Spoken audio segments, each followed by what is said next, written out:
Let's go. Hello.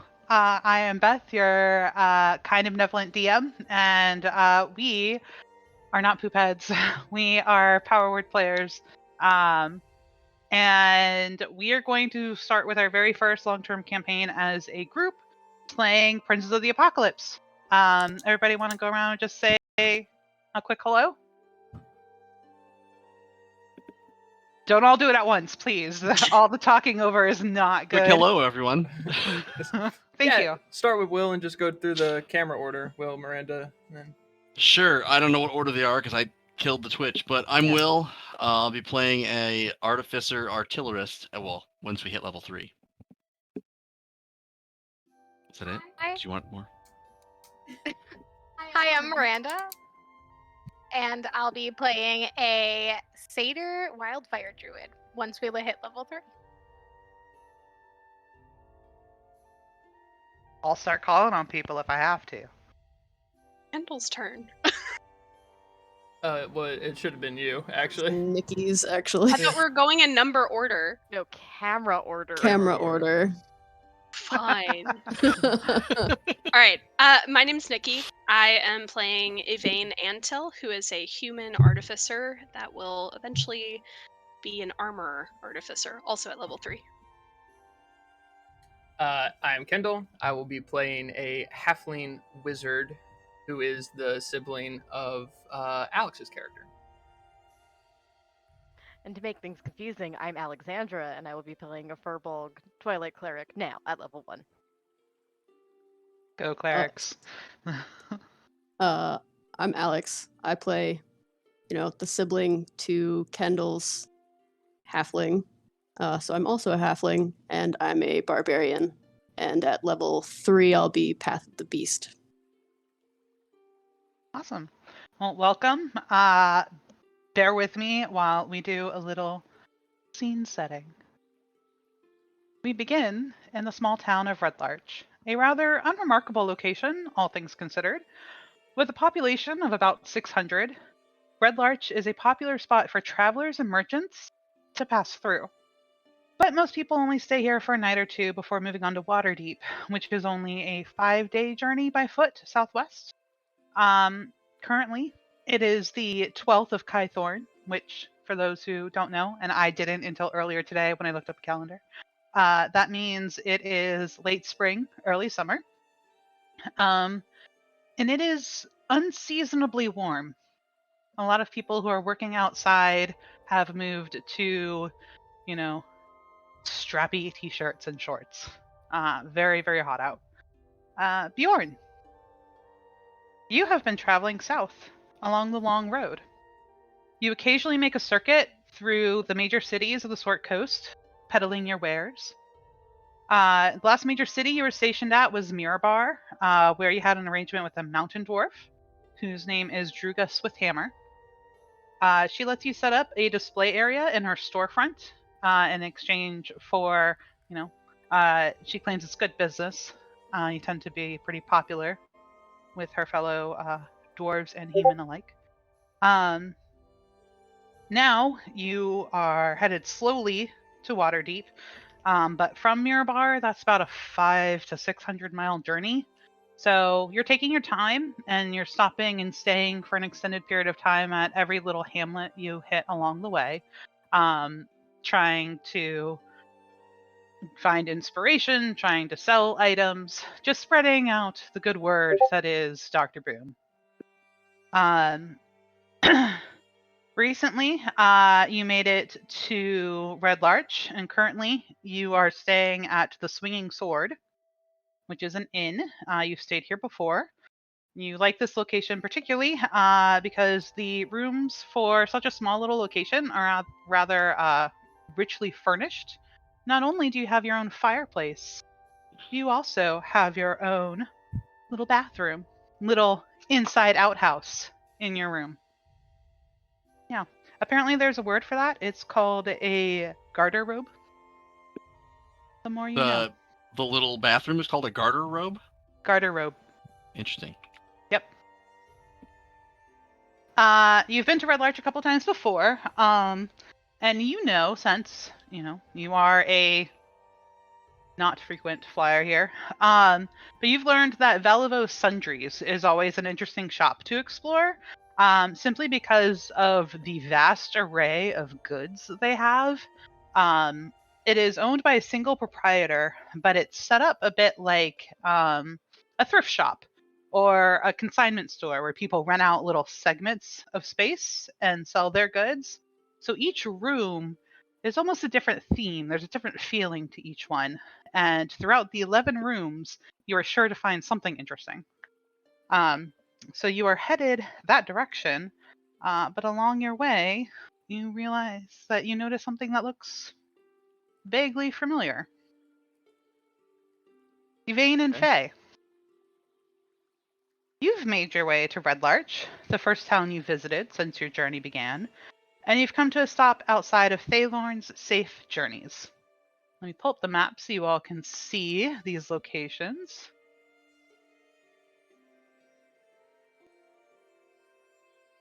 All right, so this large building up here, this is where Bjorn is staying at the Swinging Sword. You are headed down to this little shop way down here. That's Valivo's Sundries. Okay. And Yvain and Faye, this is Thaylorn's Safe Journeys. They are well known outside of the Destern Valley even for their abilities to make sturdy, hardy wagons and carriages. And this appeals to Yvain. You know, she's taking a moment to watch the woodworking. It's not necessarily her craft, but the beauty and, molding something into something else is really appealing. And Faye, you're letting your friend have a moment when you catch the scent of something in the air that smells divine. What are you guys doing? I kind of look to see if I can find any prices for the wagons posted anywhere, if they're just kind of out there, or if I have to inquire within. They do have a sign, a rather large one that claims that they always have 12 wagons ready to go. And they do have a base price for wagons. A carriage will run 150 gold pieces, and a wagon 55 gold pieces.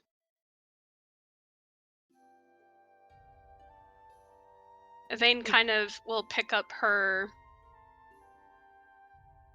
coin purse, feel it, look inside, realize she only has 10 GP to her name, close it, puts it back in her bag, and looks at Faye and says, I think we need to do some jobs before we can even think about affording that.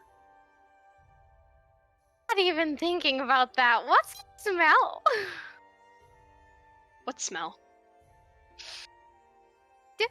Do you not smell that? It smells so good. I don't know where it's coming from, but I just we should go figure out what that is. Okay. As I'm walking south, kind of just dragging my little cart behind me, I notice Yvain at a distance, and I will kind of walk up beside her, and kind of stand there for a minute, hoping she notices me, and then when she doesn't, I'll just kind of drop my cart and go up and kind of tap her, I'm kind of poke her in the shoulder. Yvain, it is me, Bjorn. How are you doing, comrade? It has been a long time. And how pause. are you? Pause. Bjorn, what does Yvain see when she looks at you? Okay, so if you guys have seen my character art, that's basically what he looks like from the top down, right? So he's got like grayish black hair. His head's kind of shaved short on the side with kind of like runic symbols kind of shaved into his head. He's got a jacked up eye with a bunch of scars that come off of it from some sort of explosion. It looks like he has no pupil in that eye, but he has a device that's hooked to his temple that kind of comes out, and it helps him to see. It's almost like a Google Glass, sort of, that sticks in front of his face. He's got a short, kind of rough, not well-kempt beard. And on his back, he has this big, glowing, like, pack that's basically like a Ghostbusters their little, Ghostbuster pack thing. But it has a couple tanks with glowing liquid, and connected to a hose that runs to, for lack of a better term, a pistol that's on a holster at his side. He's wearing a like a duster, like a leather, like a cowboy duster type, coat, that's over top of a like a white shirt, and just some black pants and boots. And crisscrossing his chest underneath the coat are all kinds of what are those called? Bandolier. Bandolier, thank you. He's got bandoliers crisscrossed with, like, one is full of potions, and then one is full of, like, these little glowing cartridges and tools and whatnot. And what does Yvain look like? So, Yvain is a 5'7" character sheet. 5'10". She's a little bit taller than that. She's 22 years old. She's fairly heavier for kind of her weight, but she's well proportioned. She has ash blonde hair, and her eyes are kind of a very sparkling sapphire blue. She's wearing a black cape that kind of goes up around her neck, and it's flowing down to about where her knees end. She has a teal blue corset that's kind of a V-neck but has a collar on it, with a black corset around that, so it's a tighter outfit. She has gray pants on and some thigh-high black boots that she wears. One noticeable feature that you would see, besides her belt and satchel that she kind of wears around her waist, she has a prosthetic arm that she has. It's her left arm, and it's white and kind of porcelain looking, and it has blue flowers embroidered all over it. And just because we're doing this, what does Faye look like? Well, Faye is very obviously not human. She is a satyr, so she has the legs of a ram, but she has this bright auburn hair with horns that are black, almost looking like magma, with red popping through at different cracks in each of her horns. Has this like wonderfully round, naive and juvenile face, and she's just kind of sitting there with a smile on her face. Okay. I'm sorry that I interrupted the arc. Please commence. You're good. You're good. Bjorn! It's been so long. How are you doing? Did you finish the thing? Because I definitely didn't. I got a little sidetracked. I've been traveling a bit, but I did take your ideas, and they were good. I've been good. How are you? I'm good. Well, I could be better. My dad's shop got broken into, so Faye and I are trying to find the things that were stolen. Listen, if you need anything to go help with your father's shop, look, I have lots of things you can use to go blow some shit up, get revenge. Well, I'm not at that point yet. I'd like to recover the things that were stolen, not just destroy them, but thank you for the thought. Well, you wouldn't destroy the things, you would destroy the people who had the audacity to steal from father. Yes, I will have to come back to that and see if I would like to do that. She kind of just smiles and... Well, if you, you know where I'm at, so, like, if you would like some assistance, you come find me. Sounds good. What are you doing in town? Well, I've come to... What's the name of that shop? Hold on, I just took notes. Valivor Sundries? Valivor Sundries. I am going to Valivor Sundries to see if I can sell some of my goods. As you can see, I have much behind me. He's got a wagon that he's pulling. Is it a wagon similar to the one that I am looking at to buy?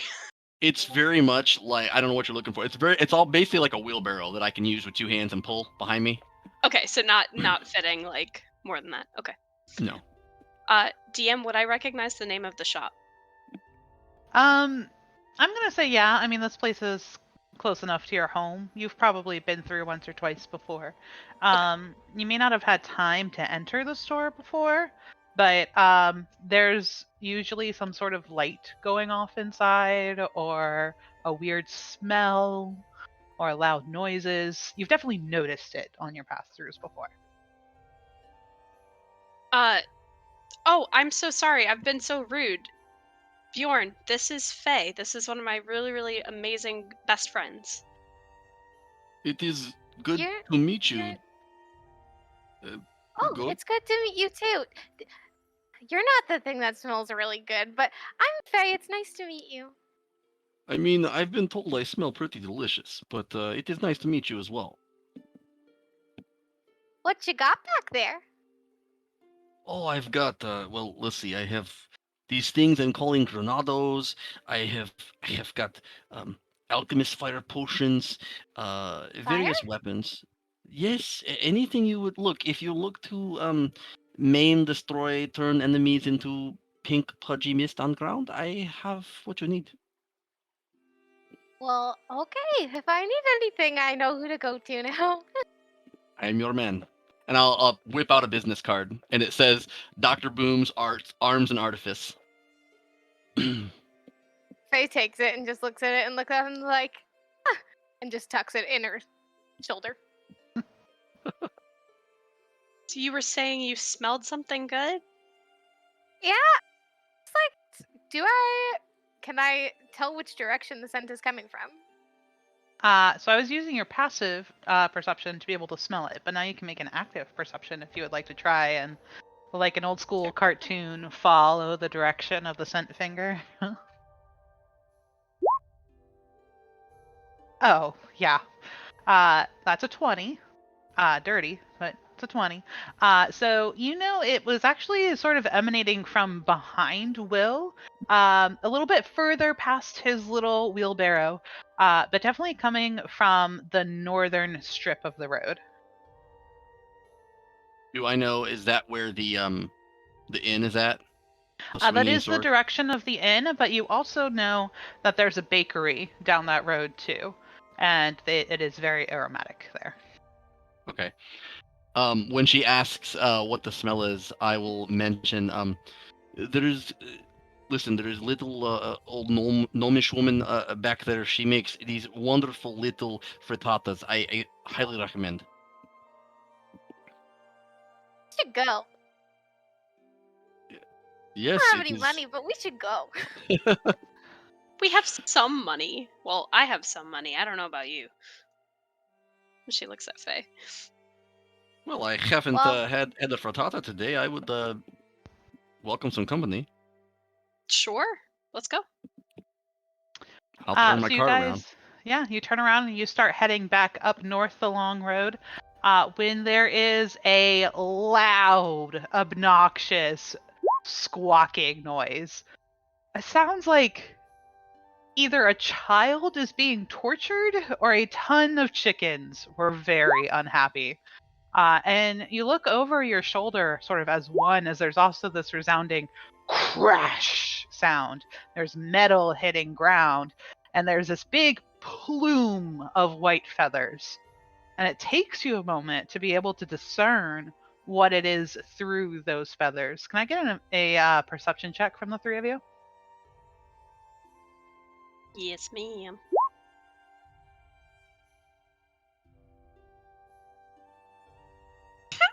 Well, a 1. A natural one? Yep. All right. And Will, what'd you get? It's saying I got a 6, but I don't have a 6. I have a +4. I don't know why it's. Oh, it's showing up in the chat as a 9. That's right. Oh, I'm looking at hers. I'm dumb. Never mind. I got a 9. Just kidding. Okay. Just kidding. Erase that. Okay. Starting strong. Yep. Yeah, I'm like, why do I have a +6? So Yvain takes a moment, and she is so over. She's like, "Fog? That's very thick fog. Oh, we got to get out of here. It's coming in quick." But Faye, you're able to tell that there's something humanoid through the feathers. And then everybody can see as a chicken comes out of this building here, up at the corner, and goes running down the kettle path, which is, I don't know, you guys can see the text on here, right? Nope. Oh, well, this is the kettle path. Okay. The one heading west. The white's a little hard to see as well. Oh, I can change that. We'll go the complete 180. Better? There you go. Thank you. Yes. Yeah, nice. Okay. So a chicken comes out running down the road. There's more squawking going on. And sort of waving the feathers out of its face comes this rather large being that looks like it has 2 heads. And there's something really small running after it. And shouting at them from inside the store is, "Leave! Leave and never come back!" There's this harried-sounding woman. The feathers start to slow and settle, and it turns out that it's not a being with 2 heads. It is, in fact, a firbolg with a small halfling riding on its shoulders and another halfling running up on its heels. Please describe your characters for us.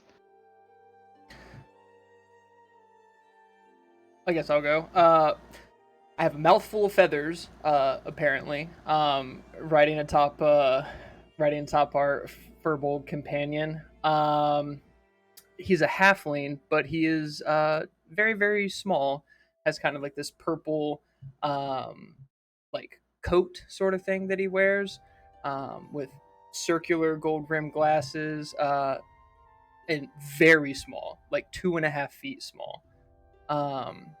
He has a couple of colored feathers in his hair that might have been from the chickens, maybe not. But yeah, that's it. I am the 7-foot Furbolg, wearing shades of blue and white, so like white underclothes, her armor under like lighter blue outer garments to cover them up, flowing outer layers, flowing pants. Trying her very best to not facepalm. And I am the tiny halfling chasing after them. I'm 3 feet tall, sprinting as hard as I can in like basically just like a fabric, like your basic fabric like vest with like a little bit of like trim on it, with like a great axe strapped to my back, and I'm just chasing after the 2 of them. I'll be completely honest. For whatever reason, Alexandra and Alex really threw me off. I thought for some reason that your barbarian was the giant furbolg. Anyway, prior to right now. I love that it's a halfling. It's even better, but continue. Expect the unexpected. We were supposed to be working on keeping our hands and our magic to ourselves. No, I know, but that was wild. Well, I don't even know what happened. I just started running. Hands and magic to ourselves. Yeah, okay, but I don't think that we can go back there anymore. So maybe we should find a place to stay so we don't have to sleep on the ground. A chicken runs in front of the firbolg. I'm gonna need a dexterity saving throw, please. From me too. Yeah, sure. You're riding on top of her. See if you can hold on. Hey, really good. Oh, really good. 30-20. 19. All right. So one with nature itself, you don't even take note of this chicken. You just patiently wait for it to run in front of you and then continue forward. But you do have a couple of small hands grab onto your hair for balance a little bit. Kind of push up my glass. Okay, you see, when you jerk around and jump like that, it makes it really hard to ride on top because we haven't exactly figured out what this situation is supposed to be. You are welcome to walk. No, up here's fine. Or I could carry you. That's even worse. That's true. I've tripped a lot. Let's see if we can find somewhere else where maybe we don't break things. But did you get a chicken, Cade? No. That was kind of the whole point. Should we chase after the chicken that just No. went past? No. Leave it alone. But it's right there. Moment's passed. But the moment is now. No. Go bananas, I guess. And I'll start actually kind of clambering off. And I chase after the chicken. Okay. The one that ran to the west.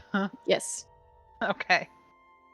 What are the other three doing as this spectacle is occurring in front of you? I'm just kind of observing with a slight smirk on my face, just kind of watching the action unfold. Avena's kind of holding on to Faye, being like, "Oh my gosh, what are we gonna do?" Faye just starts lightly chuckling, and she starts trying to catch the feathers that are falling from the big explosion. Sure. Let's we'll switch it up. Do an acrobatics check to see if you can grab a couple feathers.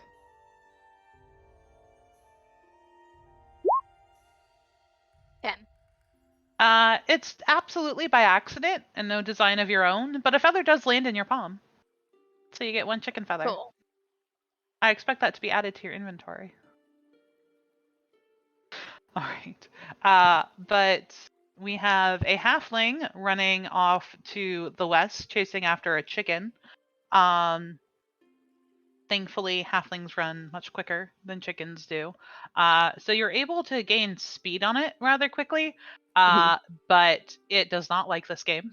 It does not like this game at all. And it's sort of zigging and zagging. And a lot of your path is just stopping and then darting a different direction and then having to stop and redirect. So I'll let you choose athletics or acrobatics to try and meet up with this chicken. Well, my athletics is slightly better, so we'll go with that. That's a 21. Yeah, that'll do it.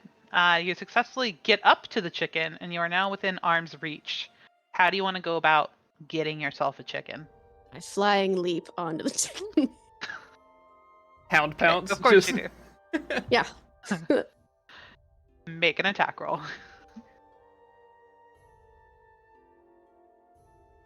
Huh. I don't know. Nope. That was an unarmed strike. But anyways, I rolled a 2. So. You leap beautifully, but you leap the wrong direction. And you land not quite on your face, but definitely in the dirt. And now you got a little smuts on your face. And the chicken has now darted in another direction. Do I still have vision on it? Yeah, it's still along the road. There's a few people coming out of their homes and are like observing this happen. There's a little boy standing on a porch. He's giggling and pointing, "Mommy, look!" I hold up my hand and gather arcane energy that I'm about to aim towards the chicken, but then seeing that there's a huge crowd, just and stop. This is learning. This is progress. I'm trying. I lift myself up and I'm like, hope you all enjoyed the show. Thanks. Thank you. I bow to the crowd and then I walk back towards. You forgot to put the bag on the ground. You forgot to put the bag on the ground. What bag? For the tips, if it's a ship. Right. No, moments passed. Yep, moments passed. Does the chicken keep going west, or does it come back towards us, east towards us? It makes it to about, there's a little turnoff on the left side of the road. And you can't quite see where it goes, but the chicken seems to dart down that left turn.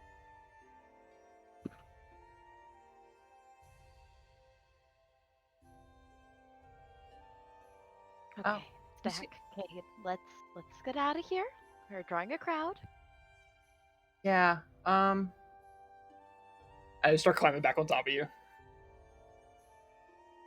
Acrobatics or athletics, please. Oh. I let you get down, and I didn't say anything, so I forgot. Yeah, that's a 7. Yep, you need a lot more practice. This is something that's only recently been allowed to you, and you do not do it well. We need like a rope ladder or like stirrups or something, because that's a lot. Thank you. I'm a person. Well, kind of. No, I didn't mean it like that. It's just person implies humanoid. I could read you the technical bits if We're gonna. I didn't mean to. Okay. Nice, scoop him up. Oh, that's sweet. Evane will walk up to them and say, instead of just catching a chicken, we're going to get a frittata. Do you want to come? What is a frittata? You're a frittata. Apparently, they're good.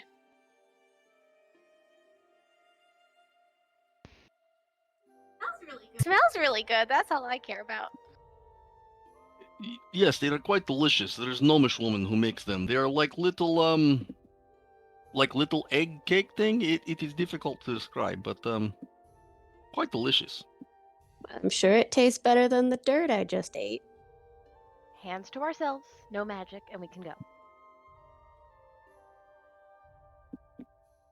Well, if Kate says it's okay. Yeah, man, I want to wash this out of my mouth. Yeah, you did kind of eat shit there.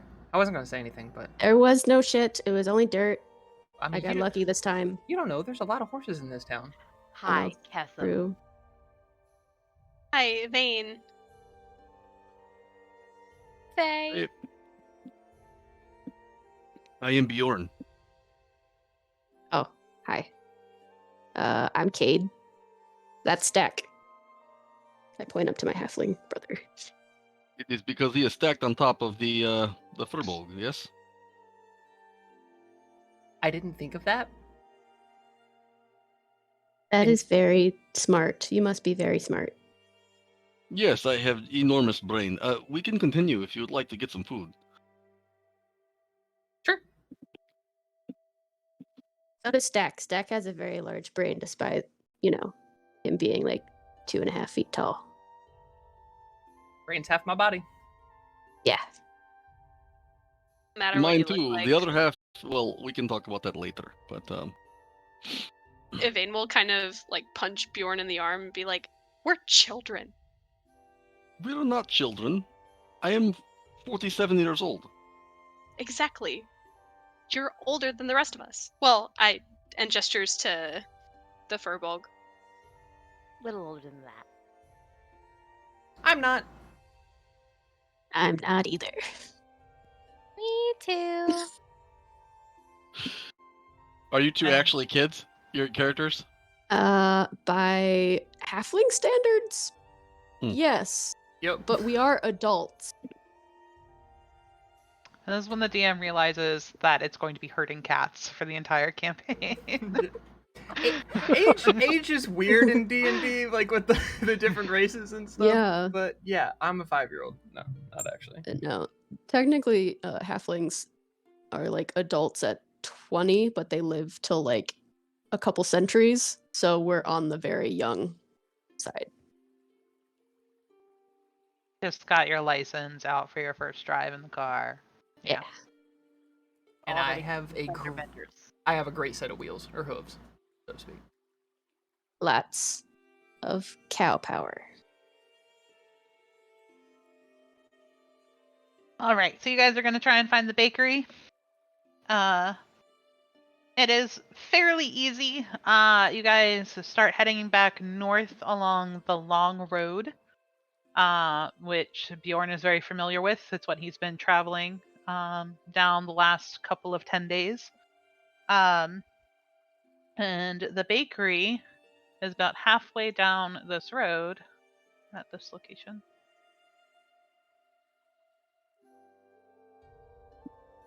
it has a sign out front that is a painted wooden loaf of bread. It's about the size of a cart. It is a very large sign. And the sign itself says Lauren's Bakery. You guys can see through the window that there's a number of. He seems to be a fan of muffins. There's quite a few muffins. A couple of small, what look to be sort of like a donut, but while they have the hole inside, there still seems to be something coming out of it. So you're not quite sure what that is. There's also a big barrel in the corner with a lid on it. Doesn't have a sign, but there's a small kid scooping something out of it into a little bag. And this is the source of that delicious scent.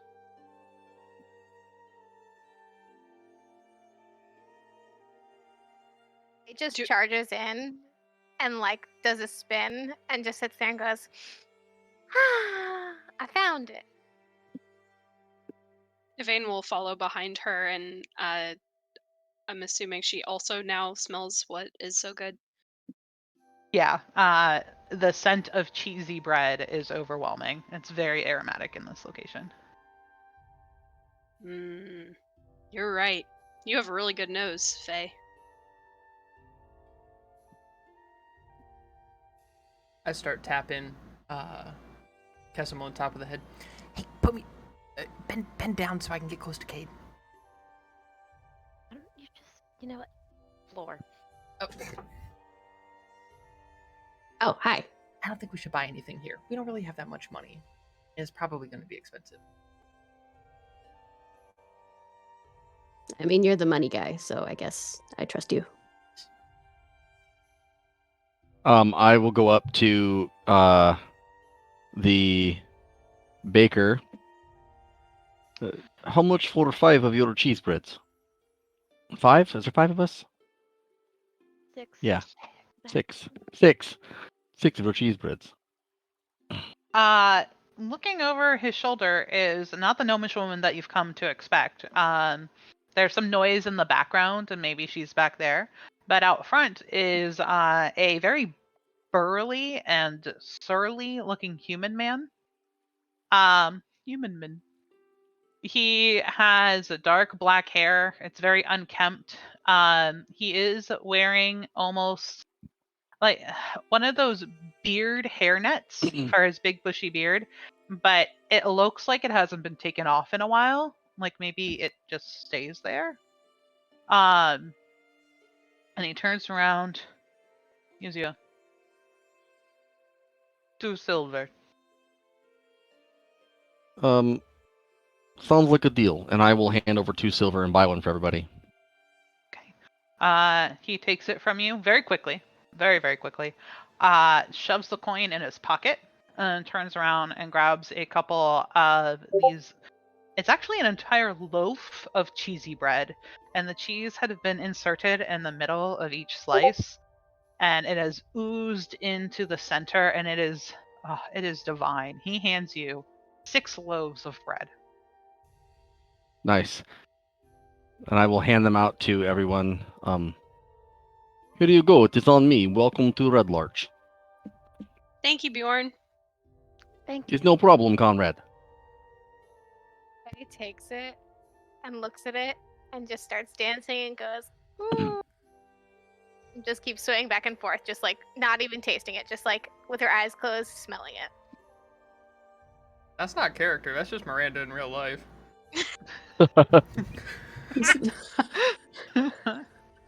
But she's valid, though.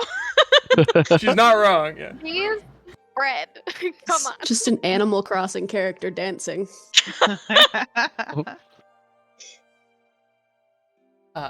Cade, let's split one, and we'll keep the other one in a pack for later. Okay. Cool. Yeah. Do I see any frittatas in the case? Well, let's find out.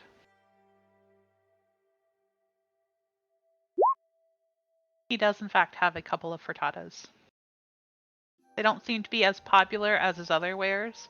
He also has a small sandwich selection that seems to be much larger than the frittata little display, but he does have a handful of them. Is it morning, or late morning? It's about midday. Okay. A little bit afternoon. Are there any sandwiches that look like it would fill the entire party up? Like if I bought multiple of them, or like splitting them up, it would be the most cost effective to us. Sandwiches, no, but as he sees that you are perusing, and I assume like feeling your pouch again and like making like a mental count. This gentleman leaves over the counter and goes, "On a budget? Yes. You want the crumble cake?" And he points to the counter where that big barrel was, and the child was scooping something out. And on this side, you can see that there's a small sign that says crumble cake, 4 copper per bag. Oh my gosh, it's the old cake pops. I'll take your entire stock. Yeah, she'll look around, do some like mental math, and ask, "Can we fill up 6 bags worth on me?" Oh, that's a lot of sugar. The Yeah. bags are by the barrel. You fill. I take money. How much? 6. A silver, 5 copper. She'll hand him the silver piece and 5 copper from her bag. Go ahead, fill up, guys.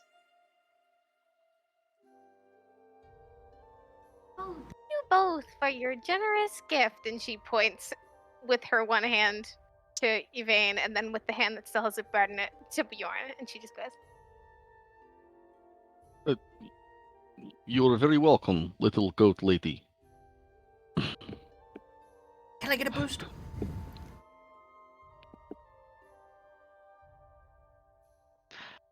You see, there's something interesting about this crumble cake. It doesn't seem to be a breaded thing. You're not quite sure what it is. It looks a bit like trail mix.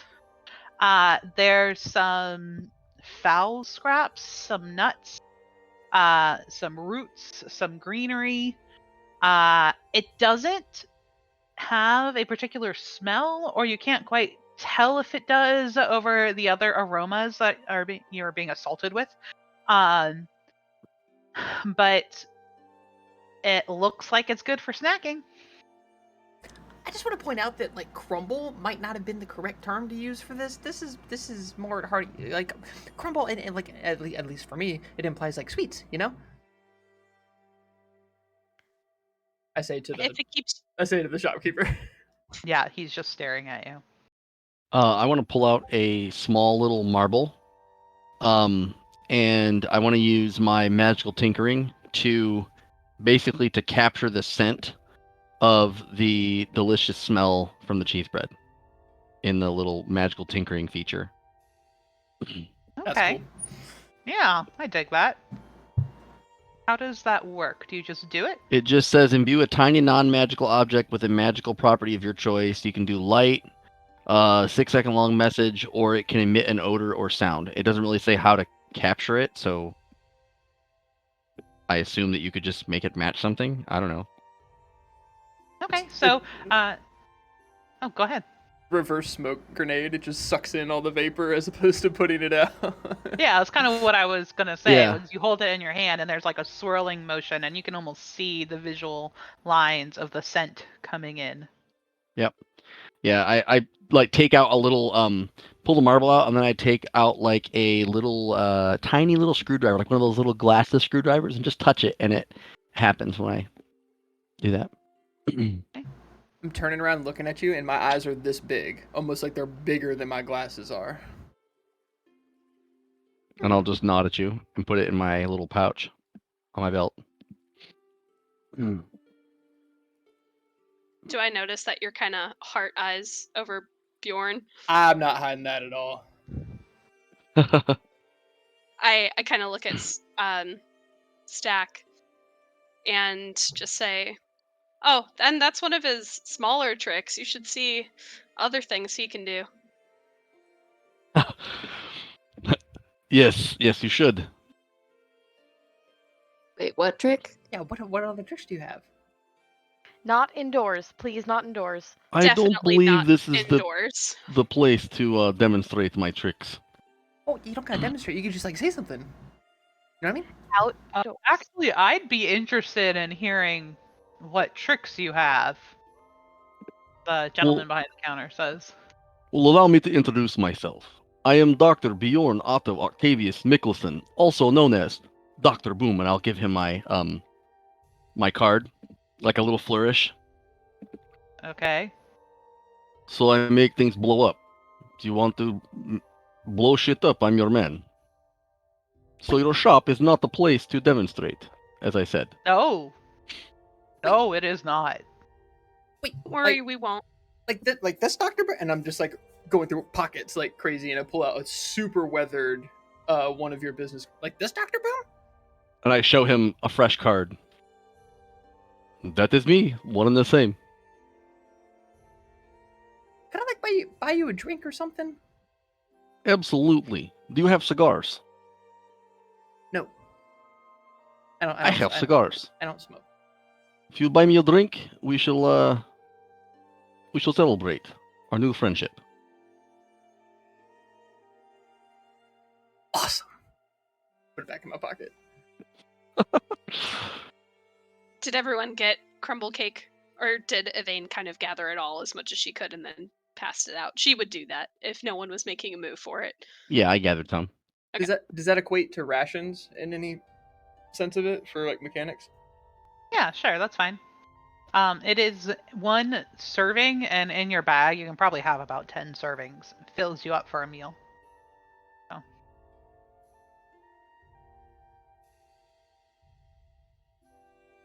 Well, we were just passing through town. I guess we can. I know you said you were on your way to the thrift shop, right? That's in here. Yes, I am. It is a little farther north along the path. Well, did we want to swing by there first before we go and celebrate? It would be nice. I've been dragging this wagon for a while. You're okay with the pit stop? I want to go with them. Yeah. No magic. Nope. Yeah, but I want to see him blow stuff up. Not indoors. Please. Not. Okay, not indoors. I have heard stories though of the things that he makes and the laboratory that he has. Maybe he has like a range, and then I can try out my explosive things, and we can compare notes, and then we can make bigger explosive things. I think there's a lot to learn here. I mean, by my deductive reasoning, he is still alive and he explodes stuff, so he might be good at like not exploding himself. Yeah, that's good too. I had to start somewhere, though. As you can see, it is not safe to blow things up in close proximity to your face.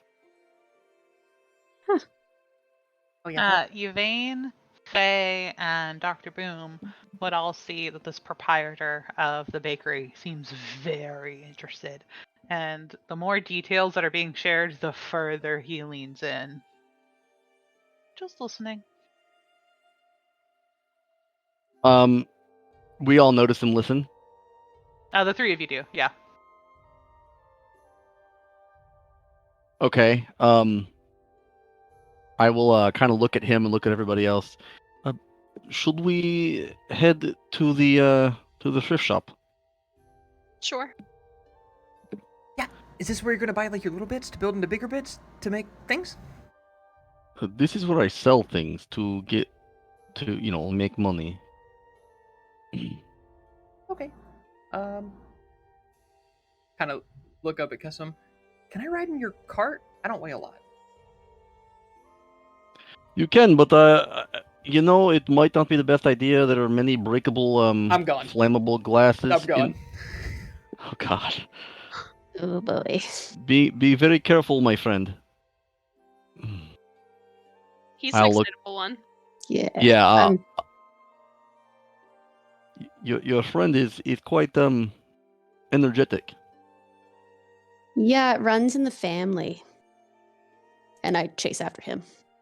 Oh, they're siblings. That makes sense. Yeah, just don't call them twins. They don't like that. They apparently have siblings who are twins, and it's not them. They also have siblings who are triplets, and that's also not them.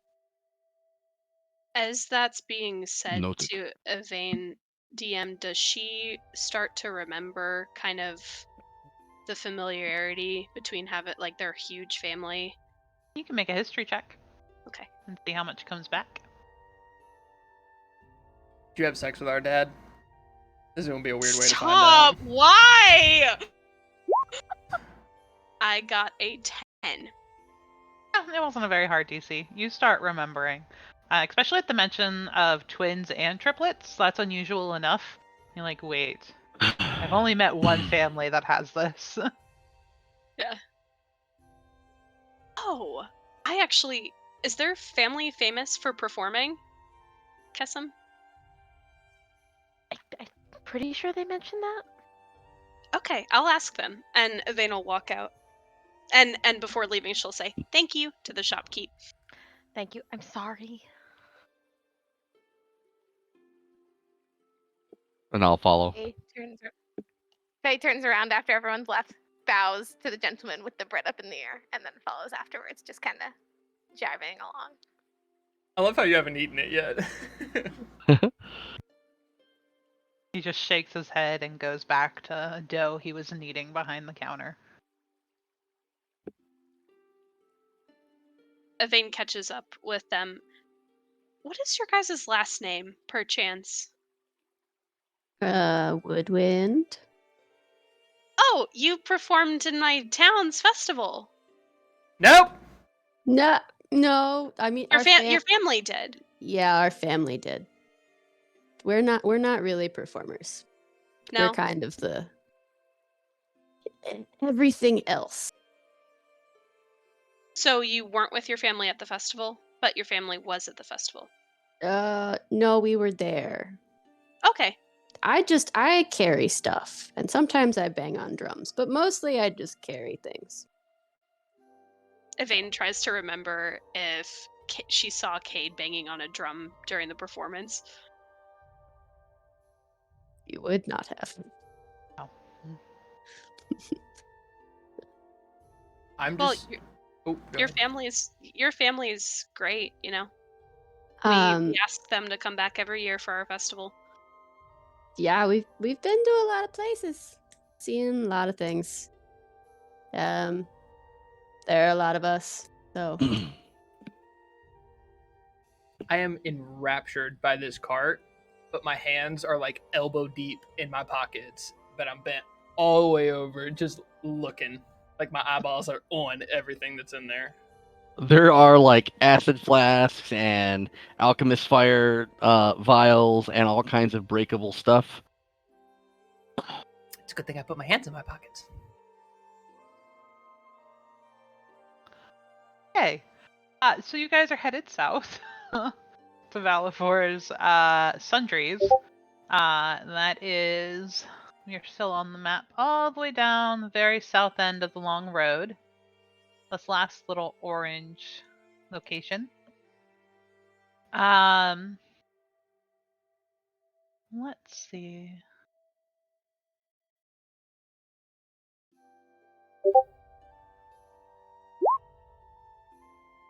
The road is fairly well traveled, so it's more smooth than not. But you do, have to swerve around a pothole or two or a large rock in the road that hasn't been pushed down as much as the sand. But thankfully, you guys make it okay with the small being and dangerous components in the back of a cart. About the 1,000 feet or so down to Volivor's Sundries. And as soon as you arrive, there's this loud booming sound. And can I get a perception check from anybody who hears it? Probably not Cade. Yeah, Probably everybody not. but Cade. Everybody but Cade. Uh. I think I've been punched in the ears one too many times. Doing well so far. I've rolled 2 perception checks, and it's a 9 and a 7. Yeah, I got a First 6. DM. Dirty Would mine 20. be with disadvantage? You would actually be able to feel it. It would reverberate a little bit. So I'm going to go ahead and have you roll just flat. 19. Dirty 20. Yeah. 24. Woo. And Will, you got a 7. I got a 7. So Yep. everybody but Cade and Dr. Boom feel and hear this loud, your first thought is earthquake, explosion. And that's when it hits you, quite literally. The skies have opened up above you, and you didn't notice it before, but rain has come from seemingly nowhere. A downpour has started. Where before, with exploding chickens and delicious frittatas, it was bright and sunny.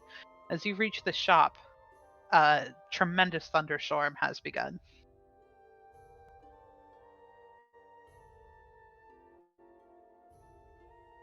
Evane will try to run into the shop for cover and drag Faye along with her. Okay. Is staring at the sky and like trying to cover her bread as she is being dragged inside. So you guys who enter are pulled through what looks like a very old door. It hasn't been updated in a while. There's a sign on it that's very faded. It would take you a few seconds to be able to read it just from, parts of letters being scrubbed off over time. But this is in fact Valivo Sundries. When you come inside, there's a small desk with nobody behind it, and this long hallway with doors at weird angles, and there's old rotting furniture and barrels. And if you didn't know any better, if you didn't see the sign for yourselves, if you didn't have Dr. Boom himself saying that he comes here to sell stuff, you would think this is a derelict building. I I know it does not seem like much at first, but you must go deeper in for the good thing, for the good stuff. okay. I cast prestidigitation on myself to dry myself off and make my way over to Cade and to Kessim to do the same. I am definitely the last one in there because I was the last one to notice that it was raining. And I just walk in and I shake my head like a dog. And then Dak comes over and does his thing. Evane will look out the window and say, at least the flowers are getting some nice watering. Yeah, maybe this will help calm the trees a little.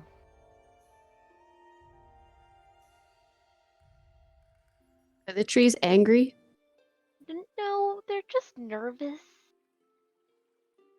You can talk to trees? Kind of. Yeah, it's a thing that she does. She made me feel bad about burning wood at one point. That wasn't the. But it's fine because apparently they don't talk back. That's not it either. It's fine. It's fine. Apparently it's fine if it's already cut down before you got there. I think if it's already dead. Yeah.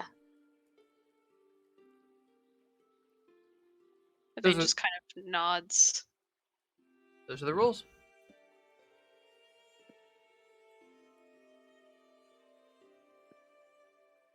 So for the You're in a semi-derelict building. What you gonna do?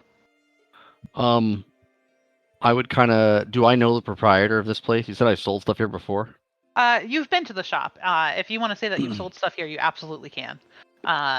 He's always buying and selling from multiple people.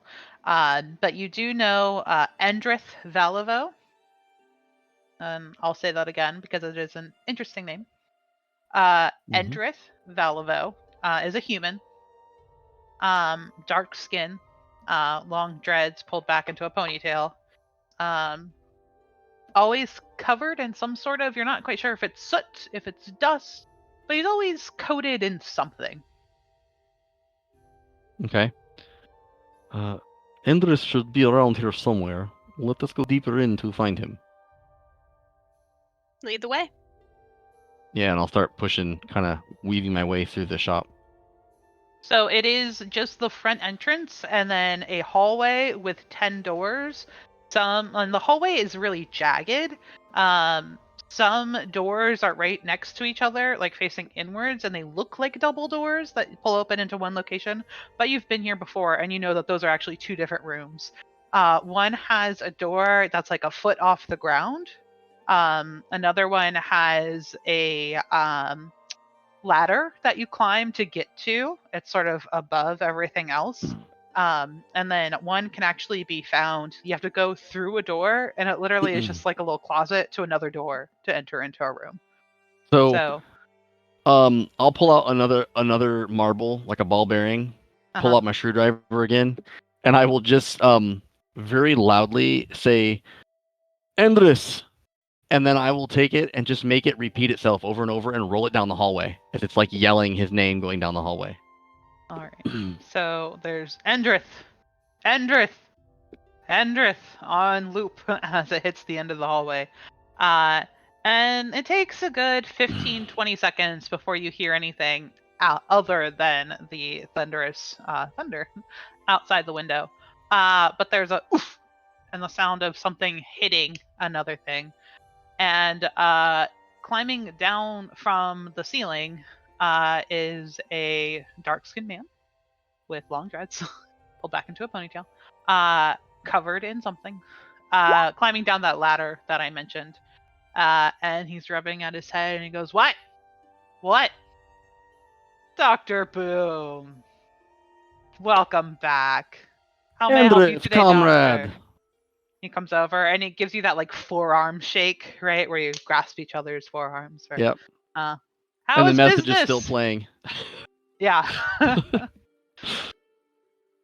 Business, it has been slow of late. There have been no orcish raids. Listen, when people need to kill shit, they come to me. It has been quiet lately, so I have not sold much, but I have a cart full of goods. Bring. Have you thought about killing the orcs yourself? Well, that's the problem. There have not been any lately, so no one's been buying my goods. But I'm always down to kill some orcs. You know me. He takes a moment and he pulls out a pair of glasses from in his breast pocket and places them on his nose. And he goes, I don't know about orcs. But I got some bandits maybe. We've gotten a couple of traders come through with some claims that they've been raided by bandits, made a good profit off of them. Actually, no, leave the bandits. I mean, bandits bleed like orcs, so, you know. Yes, but now that I think about it, they're good for business. Leave the bandits. They might be good for your business, my friend, but that is not an honest way to make a living, let's be honest. Yvain definitely smiles at Bjorn actually saying something that's benefiting the common man. No, I am being honest. They take supplies. I have supplies for sale. People buy supplies from me, and the world spins round. But that benefits you. I mean, typically... and the bandits. But the bandits often also harm and kill people as well. Nobody has claimed that they've been hurt. Not yet. Let me see what you have, my friend. So yeah, I'll take him out to the cart, and I have whatever you say I have. I don't know. I didn't make... I know. Well, he steps outside and notices that it started raining, and he sort of grumbles under his breath, like, again. Reaches over and he pulls up an umbrella, but like 2 of the little triangle pieces of fabric are missing. So it's not very effective, but he holds the umbrella over himself as he goes out. Sort of pokes around and points at a few things. And if you would like to attempt to sell something, since we didn't have anything prepared, you can make a persuasion check. Or Oh, sure. intimidation if you want to intimidate this man Oh, into no, he's a buying your friend. wares. He's an old friend. I'll make a persuasion check. Yeah. Let's see. -1. Yeah. All right, a 4 isn't going to do it. He'll look around and no, I still have some of the stuff you brought me last year. I love it, but not going very fast. Those bandits. You can bring me what they have and I might buy it off you. Or I could keep what they have and open my own shop across the street. What do you think? This sounds like a good plan. Are you franchising? Leave the bandits. I didn't hear what you Leave the said, Beth. bandits. Leave the bandits. We shall I see. am getting wet. Come inside. Come inside. And brings you back in. And he goes over to the desk that now that you guys have been in for a minute, you can see one of the legs is a little bit shorter than the others. It rests at an angle. There doesn't seem to be a stool. He just hops and sits on top of it, swings his legs back and forth. Well, I'm sorry we couldn't do business on your end, but you're more than welcome to look around. I was just doing some reorganizing in room 8. Room 8. What is in room 8? I don't remember. It's been a while. I can show you. Still working on. And he reaches in his pockets and he pulls out like 3 pieces of paper that are all crumpled. He's like, I'm still working on the ledger. There's some chairs, some bottles, some sparklies. I don't know. I just started on room 8. Sparklies? What do you mean, sparklies? Things that sparkle. Sparklies. We should see that. I like sparklies. Do you Your mind lady friends. They know. Sparklies. Do you mind if we go take a look? Be my guest. And he motions to the ladder that he came down. It is a rope ladder, so it swings. It's not anchored to anything. But it only goes up 1 level. If you would like, you may ascend into room 8. Sure. Okay. Cade, Cade, you give me your corn Porsche right now. Okay. Before I honestly thought that would be harder. They're sparklies. Stack. I'm gonna hold on to this for you. Well, okay. Take those sparklies, and I'll go see the other ones. Then walk off. Evane, Okay. before going upstairs, saw that the umbrella was tattered and broken. She says, "May I?" Yeah. So as you hand her the umbrella, you kind of see this, like, similar to her eyes, sapphire blue kind of light flow out of her around the umbrella, and she hands it back and it's all mended. Oh. He opens up one of the doors and chucks it in. For sale now. Thanks. You're welcome. And she'll follow the rest of the party. All right. So who's all heading up to room 8? Me. Everyone? I think. Everybody. Guess I'm everybody. Okay. gonna wait down Looks here. at the rope ladder Up and the rope doesn't ladder. know what to do with it. Okay. So we Oh, she's got goat feet. And cow feet. And cow feet. It's doomed. So we have Kessim staying downstairs. Don't worry, there are 9 other rooms you can explore if you want. Faye, if you would like, you can attempt to copy the motions of everybody else. She watches everyone do it and she like tries and she like puts one hoof up and like just goes no and she goes We haven't spoken yet. And she turns to Cassim and she goes, I like your ears. I like yours. They're just like mine. I know. Floppy. So many people have pointy ears here. I know. I like to rub mine sometimes. Are yours soft too? Hmm. Wonderful. Your friends are nice. They're very nice. A lot. They're just a lot, yeah. And with those wise words of wisdom, we'll pan up to the ones who've climbed upstairs. There, it looks like an attic, right? It looks like your grandmother's attic that nobody has gone in and organized in 50 plus years. But now she's moving to a smaller location and you gotta yard sale it all. You gotta get it out. There's cobwebs, there's a mouse in the corner that runs across. And there's a hodgepodge of stuff. Like there are little figurines. There's a sword propped in the corner. There's a stack of sheets. There's a dresser with a couple drawers open and items spilling out. Just about anything you could possibly imagine is in this room. You're welcome to look around if you want. You can make an investigation check if you want to like dig through a certain location. Yeah, there's a lot in here. A lot of clothes. Unfortunately, a lot of clothes. I think Endrith has fallen on hard times. This place is a lot more run down than I remember.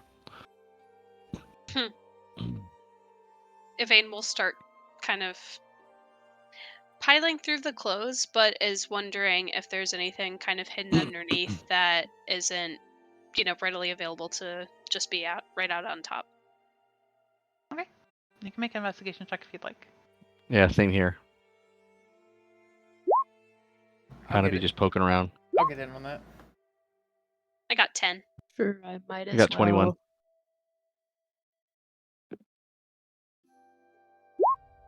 I got a 7. All right. Cade finds a moth-eaten hat. It's a pork pie hat.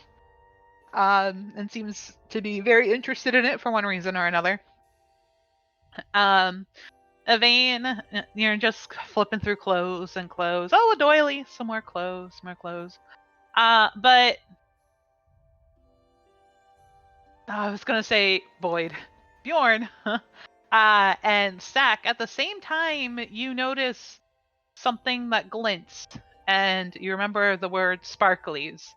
And one of you being small and being able to see under a dresser, and one of you knowing that things tend to roll under other objects, you both look under the dresser at the same time, and there's a long golden rod underneath this dresser.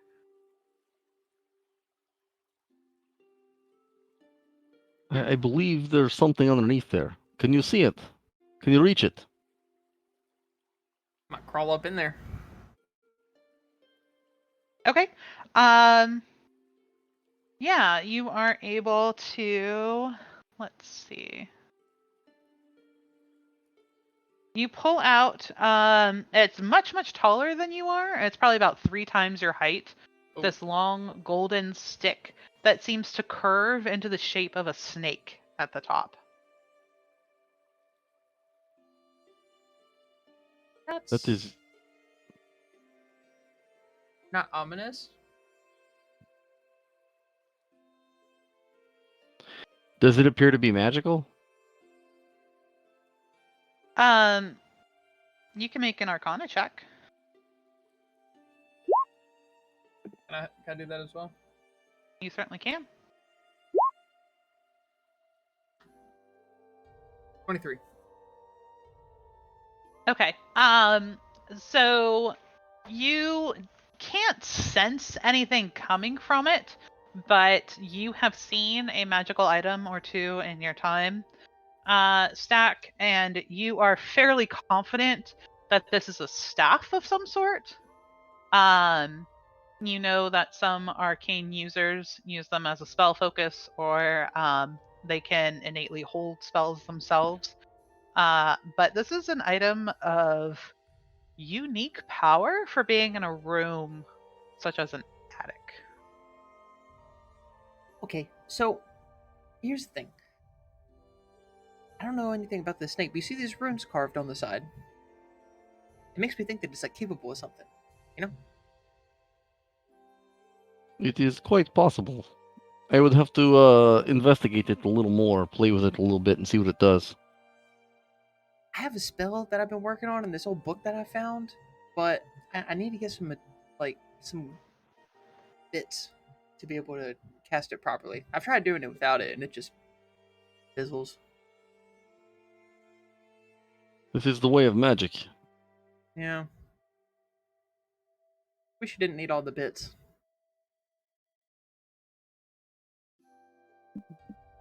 I don't know. Some of the best. Oh, he's a kid. Never mind. Here, I just uploaded and gave y'all a handout of what this thing looks like. Ooh. Let me flip over for the stream. Where in? Oh, that's not okay. ominous at all. Ooh, stack likes. Probably the same size as Stack. It is much taller than 3 Stack. times my size.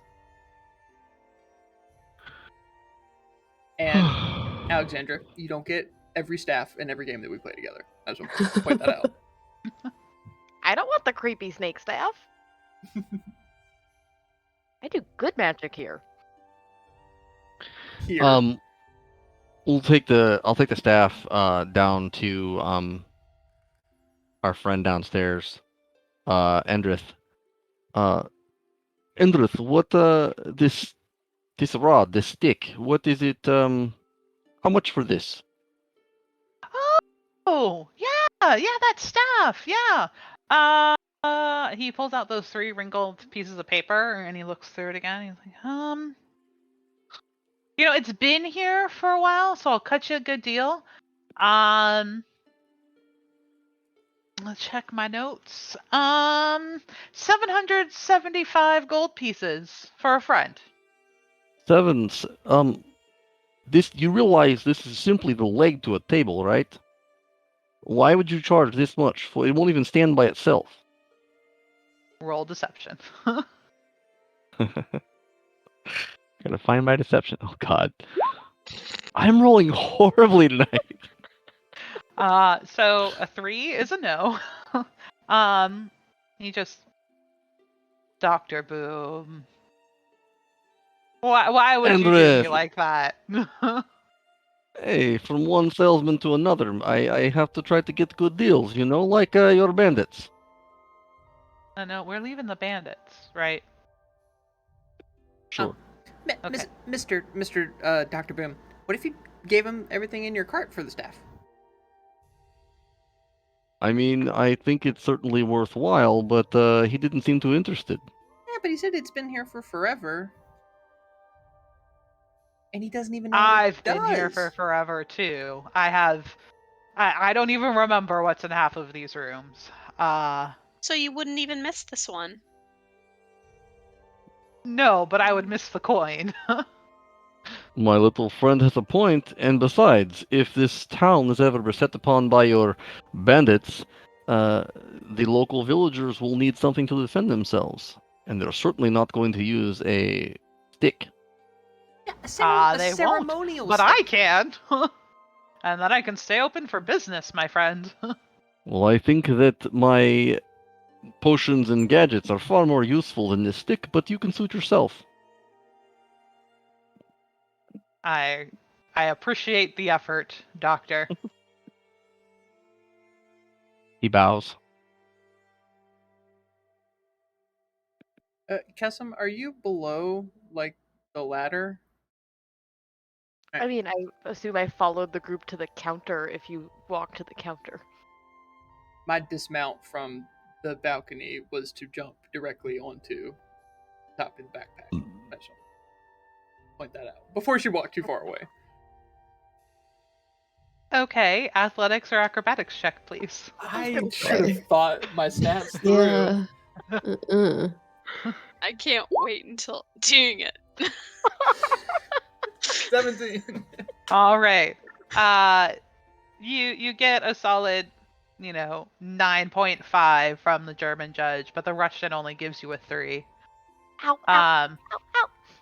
Sorry. That's what I'm saying. We Wow. need but something you land solidly. We need something to stick the landing. Sorry about your ears. Whoa, that was super cool, Stack. And I just jump off without anybody under me. Can I try to catch her? Sure. Make an athletics check. Oh, what do you Athletics for me, or should I do acrobatics for Which this? that one is whatever you want. Okay.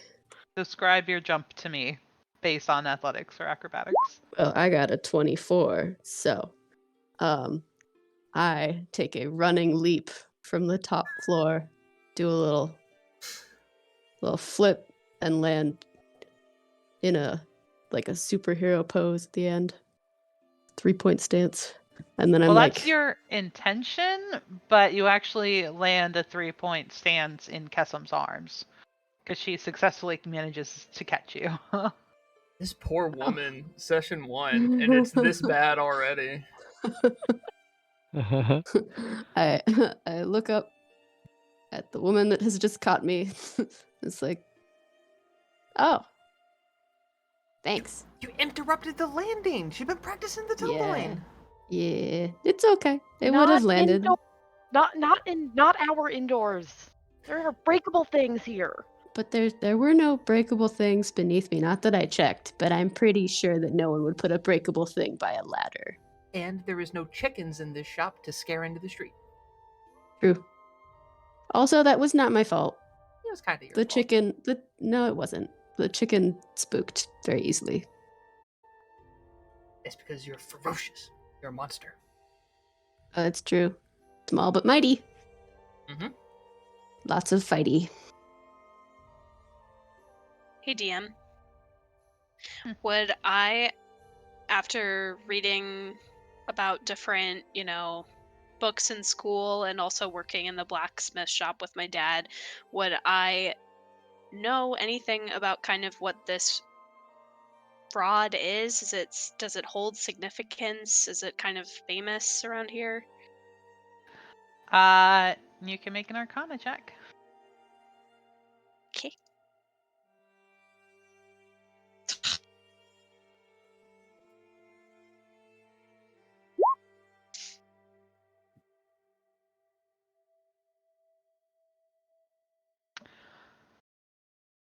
So with a 7, you know that it's a staff. It looks like a snake. Maybe it talks to snakes?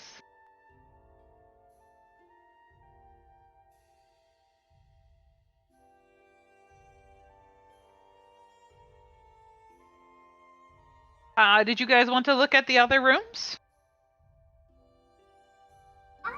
Yvain will kind of walk back and go into the one that's furthest on the left. Okay. Roll me a d10. Okay. Nope, not that one. Not that one. Not that one. Okay. A 9. Okay. Room 9. It looks like it looks almost like a stereotypical like witch's hut. There's an actual cauldron brewing in the corner. There's a number of vials and empty potion bottles. There's an actual broom propped up. And a number of herbs and plants throughout the room. I, as Nikki, loved that. Yvain will kind of go in and be like, yep, this is just like home. And she just kind of starts to look around, see if there's anything that home didn't have. Okay. You can make an investigation check.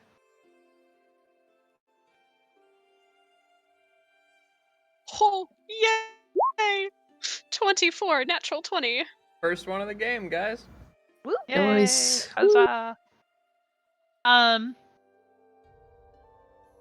that you wouldn't find at home? No. Mhm. There's a couple of healer's kits in the corner. There's a number of health potions. There's some salves that are aloe based and are good for healing. There's some lavender, a lot of stuff for like holistic healing. This is all very, very familiar to you. I'll kind of yell back to the group. If anybody needs health potions, healing, you guys seem to maybe be accident prone, so maybe you want some of this.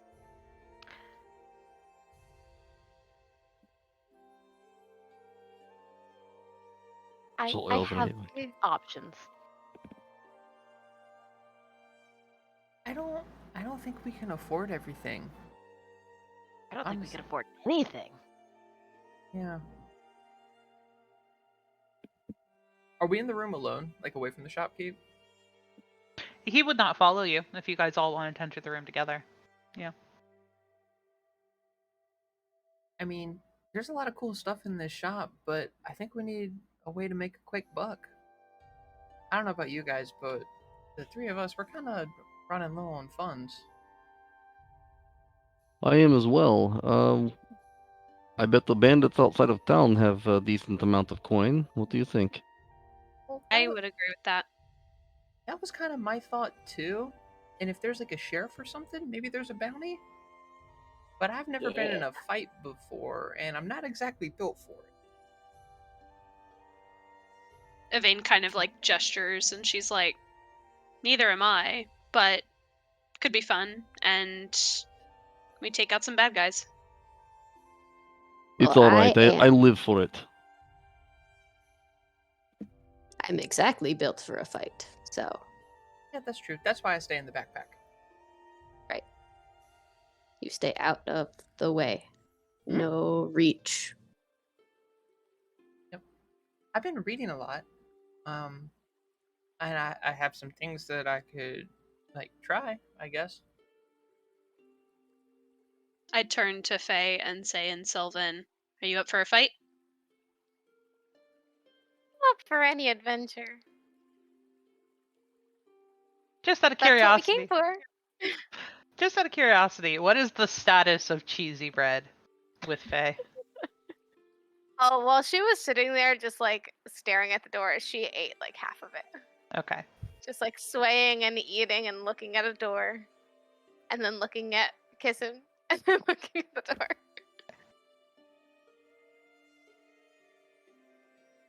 Well, maybe we can do this job or find some of our coin that they don't deserve, but we can make better use of it.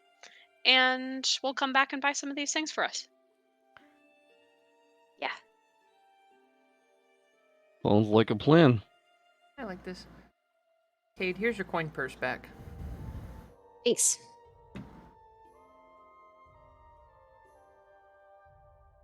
I All mean, right. if they stole from people, we should give it back to the people they stole from.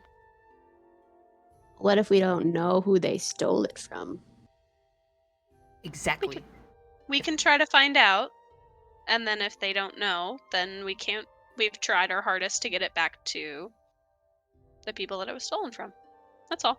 Mm-hmm. If there is not a state-issued ID in the wallet, we do not need to return it. Zach, do you have anything resembling an ID anywhere? Yep, just turned 20. Yeah. It's a full half. Never mind. Never mind. That was me 8 years ago. I also have one that says that I'm 24, but that's old and fake. Is it still raining? You can go outside and go to the window and check. And no, you've only been in the store for less than 20-30 minutes, and as quickly as the storm came on is as quickly as it has passed. And there's not even like the roads don't appear to be wet either. The evaporation process has already occurred, and sun is shining bright and harsh again. I look at Faye. That seemed weird to you? I've been in weirder places, but yeah. Maybe those bandits will have some of your dad's stuff. Good We should point. go. I didn't even think about that. But yes, now I really want to go find them. Wait, you're like missing your dad things? My father's shop was broken into, and I'm trying to recover some of the things that were stolen. So maybe the bandits took it. Sound like bandits. That would make sense. So They're known anything that for is my taking things. dad's, it will be mine to take and bring back. Of course, it's rightfully yours. I'm staring at Caden's stack right now. What? We're not What? thieves. Yeah, we don't steal. That's just, some people in our family do, but we don't. Oh, the triplets. Yes. Hmm.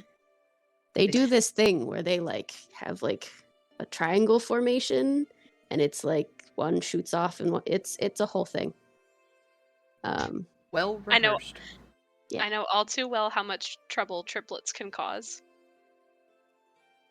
And she kind of walks out of the shop, trying to see if she can find a wanted poster for the bandits. Okay. I'll follow her.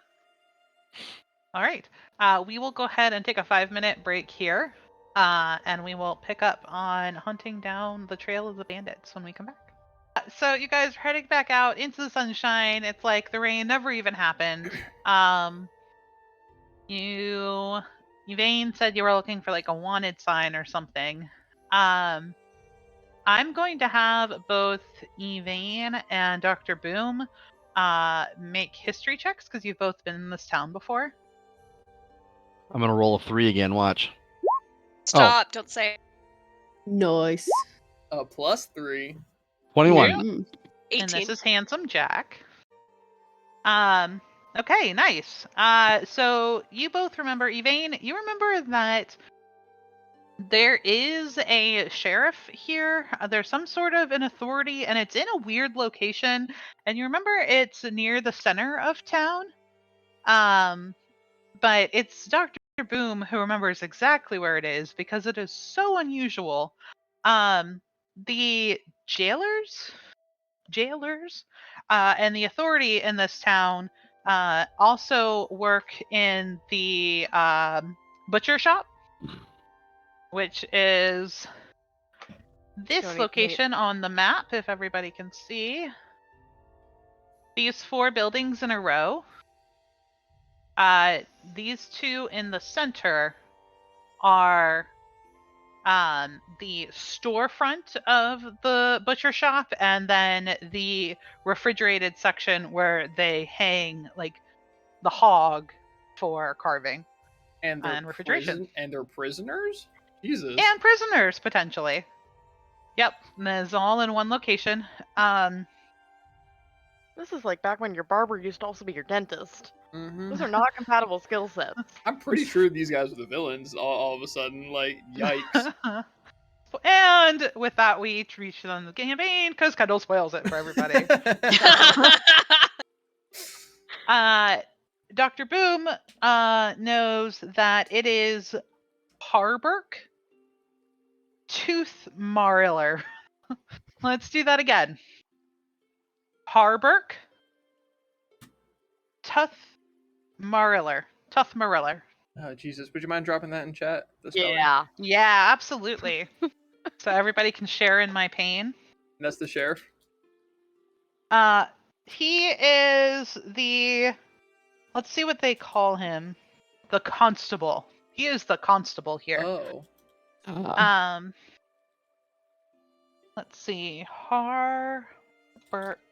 This is how you know you're playing a Wizards of the Coast game, is because of these names. Which we are very grateful that we are allowed to play and stream. Oh, that's a whisper. Hold on. Nope, yeah. it's not. You I got got it it. to us. Oh, You're good. awesome. Yeah. What's his Harburk race? Mariller. I got it He is pretty human. good. I got it pretty good. I'm proud of myself. I wasn't too far off. Yeah. Only the A. Yeah, I me got too. wrong. Make was sure I told it to you right. Harburk Tuth Mariller. Yeah. Okay. What was the race? Human. He's a human. Human. Most of the population in this town are human. Cool. He is a lighter skinned gentleman. But he helps his wife, who's the real butcher. But he and the other butchers in the shop are all the law in the town. And they are considered to be some of the hardest working people in the town because Harburk in particular is known for sleeping in a succession of naps as opposed to ever getting a full night's sleep. He is working almost 24/7. Poor man. So as you guys are headed back north up the long road, you know that this is the place to go if you're looking for maybe like a crier's board, or if you wanted to talk to an official. Bless you. Okay. So, I will go up and is there a wander board outside? There is a little tack board that has a couple of things there. One is a wanted poster that says they're looking for the bandit leader Grimjaw. There's no picture available, but his crimes are for robbery, murder, and desecration. Grimjaw? Grimjaw. Yep. How horrible.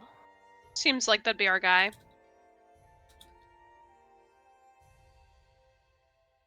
Dr. Broom, you'd know this. Where do the shady people hang out around in this town? And why do you think I would know this? Do you think I am shady? I think Did that you she just was. ask me that? I mean, I believe that hunting the bandits was my idea, yes? I think that she was implying that you'll sell to anyone. This is not true. I'm mistaken. I'm sorry. I didn't mean to assume. Well, That's he's alright. right, though. What, that Shady I will sell people to are- anyone? Yeah. This is not true. You know me well enough to know this, Yvain. Her standards are very different than yours. Okay.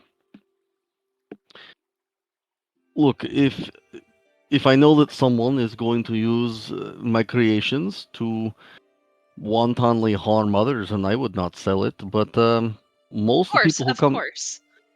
I mean, most of those who come to me or seek my goods are those who wish to defend their homesteads or their livelihood. Who am I to stop that? Right, it doesn't mean that some people would not come to you saying that they're going to do those things and then end up doing something else. That is true, but you could also go buy a sword or dagger or a bow and do the same thing. I mean, Right. the weapon itself is not evil, but I do my best to try to, sell to upstanding folks, but Right, it's no fault of your own. You just don't know. this is true. You don't know what you don't know. But to your question, I have been here enough. Would I know where the shady folks hang out around town? So you can make a history check. See what you remember from your past journeys here. History +3, Full 22. disclosure, this is my favorite use of history checks. Okay. So you've been here a handful of times, and every time you've been here, the most shady character you've ever seen is maybe a drunk person at a bar, get hauled away by one of the constables. There's there's really not much of an overt underground activity inside of Red Larch itself.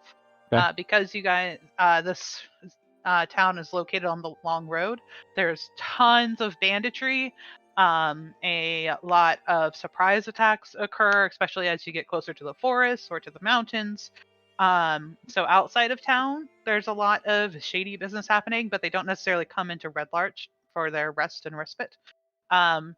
But there is just want to make sure I'm telling you it's the right number. There is a location where you got a room at the Swinging Sword. And there's a dining area associated with it, but most people there, it's a bit more highbrow society. People go there for their tea or to share in polite gossip. The location Helm at High Sun, which is on the map directly across the street from where the inn is that you got a room. This one on the corner here. Mm-hmm. That one has been known to have bar fights. They do the occasional fighting ring. It is a much rowdier atmosphere than the inn across the street. Okay. Well, Red Lodge itself is a pretty safe village, but the Helmet High Sun Tavern is probably the rowdiest place in town. I don't frequent that place myself. I prefer the higher class across the street, but it might be a place to look. If not, I mean, we could just go out to the city. I'm sure we'll get harassed by bandits. Yeah, that's what I was thinking. Use ourselves as bait in a way. Your wagon. I'm surprised you didn't get hit on the way in. Well, I saw them coming, and I was a little well, I'm smarter than the average bear, so to speak. Well, we can drop our standards just for a little bit to lure them in. Absolutely. We could do that, or maybe we could also ask the sheriff to see if he has any leads. We can do that too before we go out. Yeah, go ahead. And I'm not sure. Does I can't see, it's too high. Does the poster there, the bounty, does it have a reward or anything? DM. I believe it says 8,000. No. You can certainly Yes, believe that all yes. you want. But what it actually says is see sheriff. We need to go talk to him anyway. See how much they're paying. Or maybe they just know where to look. Sure. We can go talk to him. He seems like a valuable resource. Yes. Evane will go into the butcher shop looking for. I'll follow behind. You enter into the side of the store that is the storefront for the butcher. I think it had a funny... Yeah, the front building has a painted sign of a ham being carved by a cleaver, accompanied by no words. Just cleaver ham.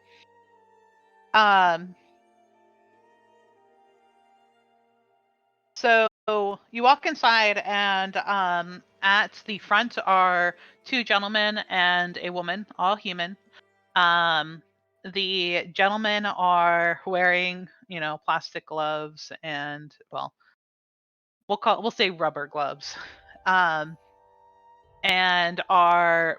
they are like packaging ham, whereas the woman is taking a butcher's knife and very methodically making fine, thin slices. She seems to be wielding the knife as if she's done this many, many a time. And there's part of a like the hind quarters of a cow are resting on a butcher's block behind her. There's a display case that has fake, like, artisan style types of like here's the pig head, and then like fake bacon and fake ham, like all the stuff you can harvest from a pig and what the prices are next to it. The woman looks up, gives you a nod as you come in, and then goes back to slicing her ham. What'll it be today? Actually looking for the sheriff? Or the constable. My apologies. You want my husband, says as Yes. she's slicing. She looks over. Jared, go get Harbuck. And one of the men looks over, gives her a nod, takes off his gloves and his attire, and walks into the back room. They come back maybe about 2 minutes later. The gentleman, the butcher who was working in the shop, comes back along with a very tall, pale-skinned man. Not very burly, rather on the thin side. Light blonde hair, goatee, green eyes. And he's standing at the counter and goes, I'm the constable. Something I can help you with? We're we're wondering if you have any leads on Grimjaw. We're looking to potentially bring him in for you. Are you bounty hunters then? Just No. looking for a job. Well, stay away from Grimjaw. He gives you a look over. I'm sorry, sweetheart. You can't handle Grimjaw. None of us here can handle him either. That's a bit above our pay grade. Maybe start small with some bandits around the corner. Work I your way push up my to way Grimjaw. to the front. I can handle Grimjaw. Looking up at the person that was just talking. Oh, that's cute. I would not call me cute. Yeah, I really wouldn't. Whatever Grimjaw's got, I can take. Right, of course, my mistake. Look, I don't mean to offend, Well, you but did. okay. Well, Uh-huh. that poster has been there for quite a while, and far more than you.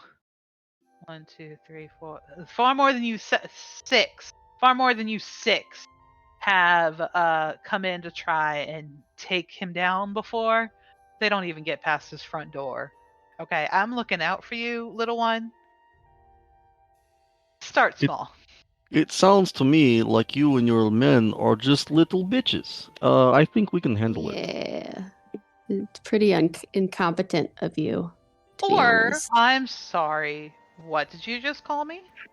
Nothing. I'm just Or- stating The the two fact. men and the woman have all put down their tools and have We're turned to gonna look at leave you. now? Thank you so much for your help. we could partner up. If it's not enough, you have 6 more of us. I Make a step persuasion up. check. I step up and square off to them. Like, I'd like to see you try and kick me out of this place. I will pick you up, Cade. I'd like to see you try to pick me up. Only an 8. If you want to go after Grimjaw, it's your funeral. Okay. We got enough with running this shop and keeping this town intact that I don't have time to go exploring the hills or the mountains, especially not with 6 people I don't know. It's So, no, So it's no how much? problem, but how much? Oh, sorry. It's okay. It's all right. If you're so sure that we can't do it, you want to wager? he looks over at his wife, and his wife just sort of shakes her head and looks over, and they do that we've been married for 20 years look, right? Where you have that entire conversation just through eye contact. And he looks back and goes, all right, little one. I'll bet you every coin in that till over there that I never see you again after you go after Grimjaw.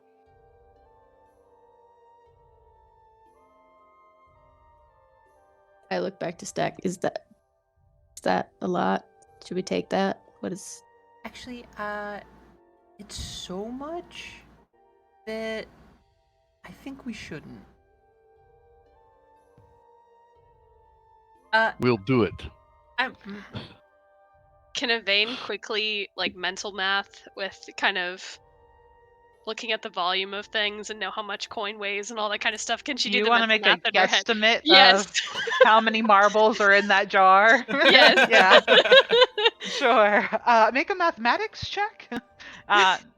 Straight intelligence, I guess. Okay. I'm just saying, Cade, if they're betting that they never see us again, how do we lose money? It's 11. There's probably more than 50, less than 300. Okay. I understand where you're coming from. Well, how about this? Wait, could you see my roll? Yes. Yes. Yes. Huh. We gotta fix that. She said it was such a handsome wager on her part with nothing to gain if we actually died, which is a one-sided bet. And if you're going to make a one-sided bet, the only reason that you would do that is if you're absolutely sure that you're going to win. And so my thought is she's absolutely sure that she's going to win. So if she's absolutely sure that she's going to win, we're going to die. Or they are just very bad judges of character and don't see the quality Yeah. of the individuals before them, See, he's smart. which is I've never their been loss, in a our fight gain. before. Never been in a fight before. Maybe we warm up on some of the roving bandit. Am I the only one that thinks that this is a bad idea? I It's was an super incredibly wise decision. Incredibly wise. Gonna say, Mr. Constable Man, are there any other bandits in the surrounding area that people will pay me to go find? He looks over and finally a woman of sense. And then he gets an oof as his wife slaps him in the chest. I'm gonna do a test roll. Let me know if you can see this. Yep. Yes. All right. Well, we will not be rolling in here for this game for me. Just roll real dice. I will. Beth, when Yay! you click on the little dice thing on the left, It says always whisper. it, there's a Not in GM roll button. 20. Yeah, on roll 20. Are you where are you rolling at? Are you rolling on D&D Beyond, or Oh, I was doing it. You're right. I didn't hit the GM button.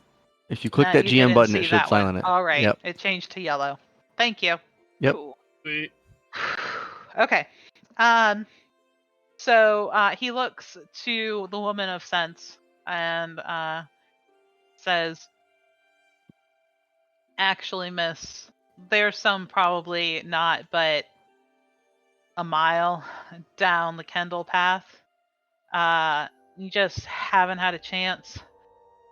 I said it wrong. I'm sorry. I inserted an N. There's not actually an N in there. I've lived here so long. I like to call it the Kendall path. There's a kid named Kendall down the road that lives on it.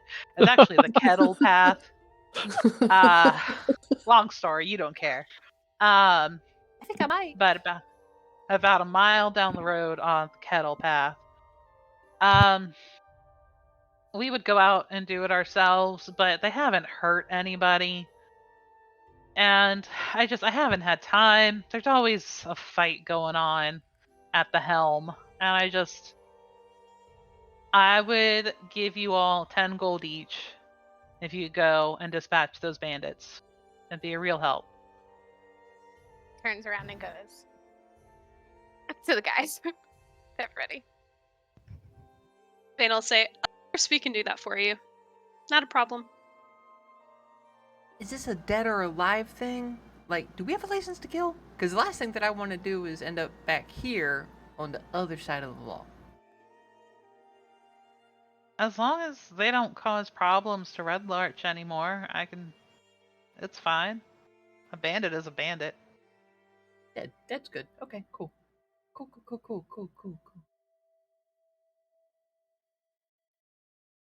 So which way? Do you have any leads on that one? Or where they're located? Yes, about a mile down the Kettle Path. And he points in the same direction he's been pointing before. Right. Thank you for that. And for those who can't see the words on the map, I'll have to type them in for you. Over the westward path is the Kettle Path.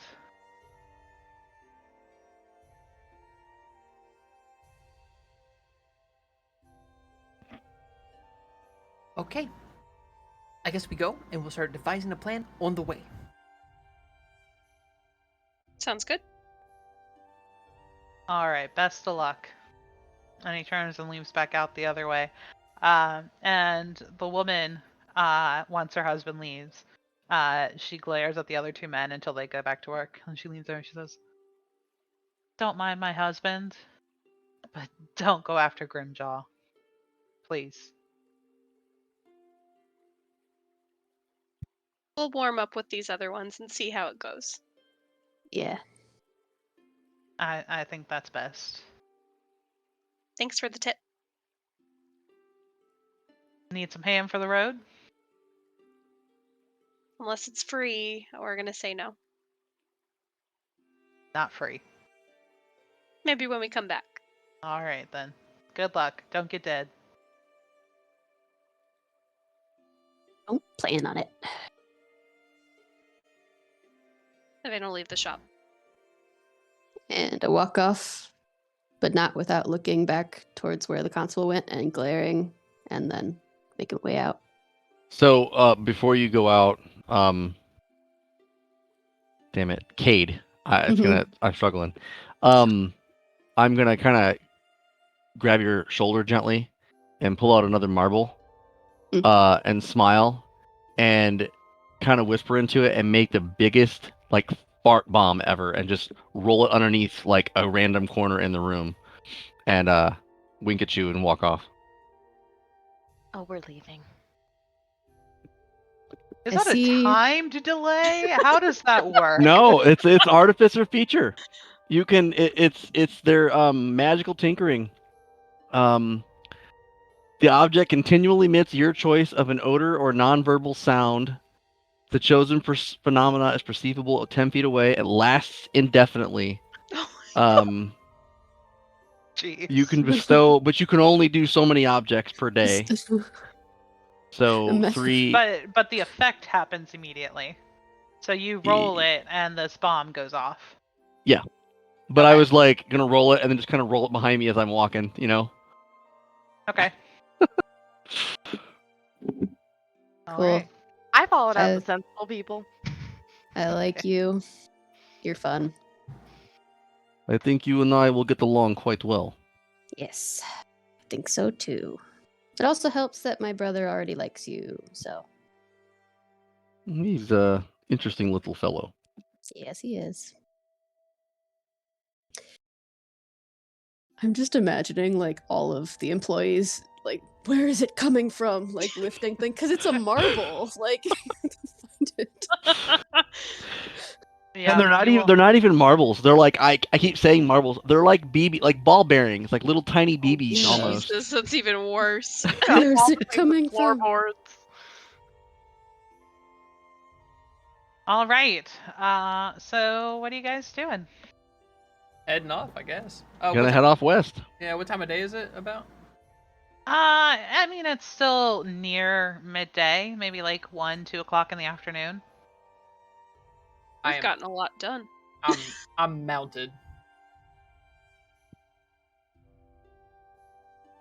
I should come up with a different term for that. You should. Yep. Yeah, that was Yeah. no No. bueno. That's on me. That's on me. I apologize. I have been equipped. And I believe Kessim would be mounted. Oh, true. I have mounted. I quit this character. Goodbye. And Kessim returns home. Let the world burn. Yeah, I give up. Oh, Jesus. I- Yeah, sorry. I glance up at Stack and I'm like, well, Should we wait until nightfall so we look like easier prey? I think at least get a lay of the land. Well, I think some of us already kind of know the area. I can't really see in the dark, but I can buy us an hour. Okay. I think we just head up that way as a traveling pack, and we try to look as non-menacing as possible. And if we find them, cool. And if we don't, we wait till night. We can play my pan flute as we walk to make us look even more vulnerable. I have one of those too. We should play together. We should definitely play together.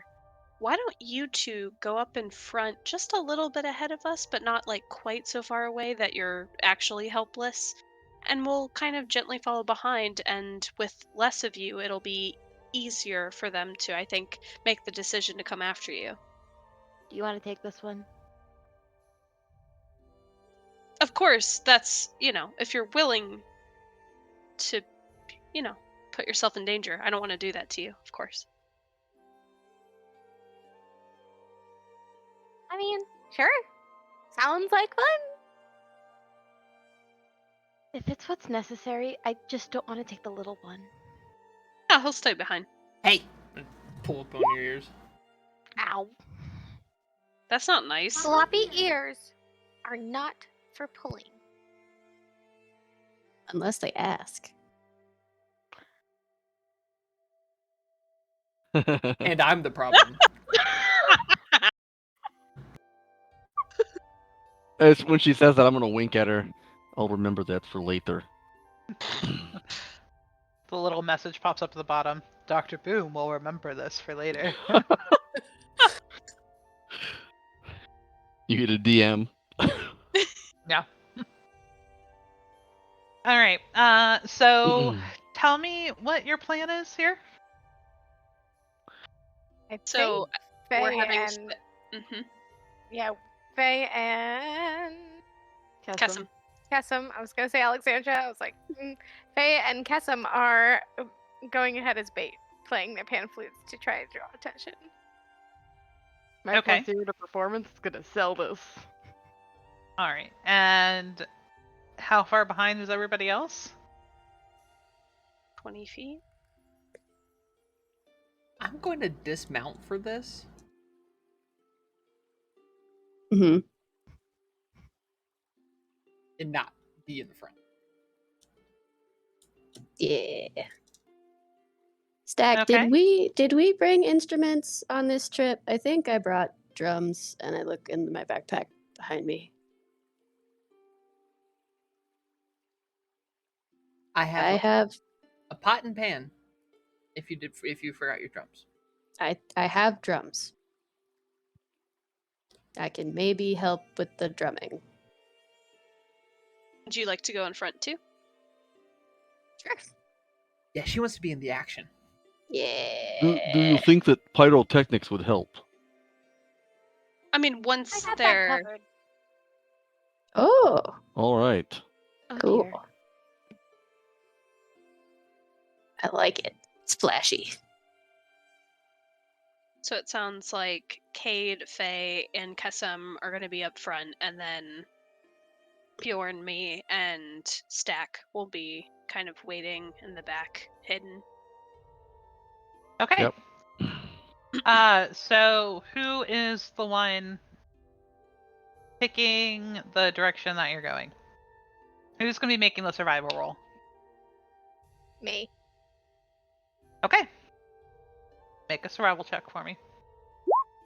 24. Yeah. Nice. So you've never been down the kettle path before, but that bothers you not one lick.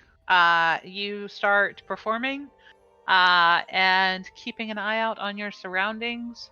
And you know when you've reached right about the mile mark is when you start really keeping an eye out. Go ahead and, for shits and giggles, make a group performance check for me. Oh no. Can I cast Mage Armor as part of my performance? That's fine. Get it, Not everybody, Faye. right? Just the ones that Right, are up no, front. just the 3. Oh, that's good. Okay. I got a 10. I got a 23. All right, so the drums are a bit jarring. But what is Faye playing? The pan flute? The pan flute? Of course she is. She's a satyr. Why would it be anything else? It is melodic, and Cade idly thinks that it sounds a lot better than some of her other siblings. It is timely and it is just beautiful. What is it that Kessim is playing? She also has pan flutes, but she's just not that good. She's picking up harmony. Yeah, she joins in every now and then, but yeah, it's the satyr who's stealing the show here. Surprising absolutely nobody. Nope, because I'm not really part of the band, so.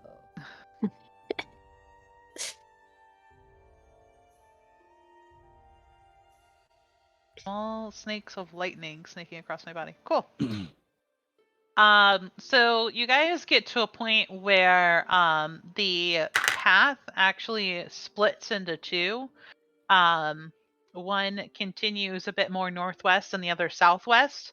The northwest one looks far more well traveled, and you can actually see looking down it that there's actually a caravan headed that way.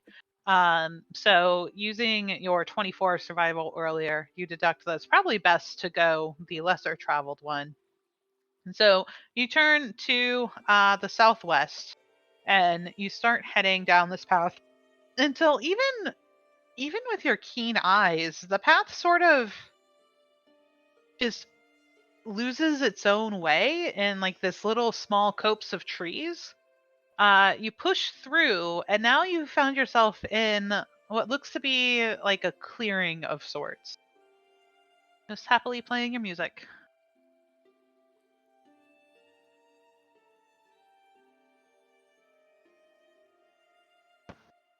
So Faye is playing her pan flute, and when she takes a breath, she turns to Kessim and she goes, "You think that they would have come out by now if anyone was here?" And then she continues playing, and just is Yeah. kind of like, That seems reasonable. All right. So you are in this copse of trees. Which direction are you headed? Is there broken branches? Any signs that people have been through, even people who know their way in the woods? You can make a perception check. "That's a 10." You spend a while looking and you see maybe like a deer path that you think, well, there's some, some grass that's laid down in a couple of places, but it looks like it's well worn. There's some marks of where grazing maybe could have happened. But you don't see anything that would lead you to suspect like a humanoid of some sort.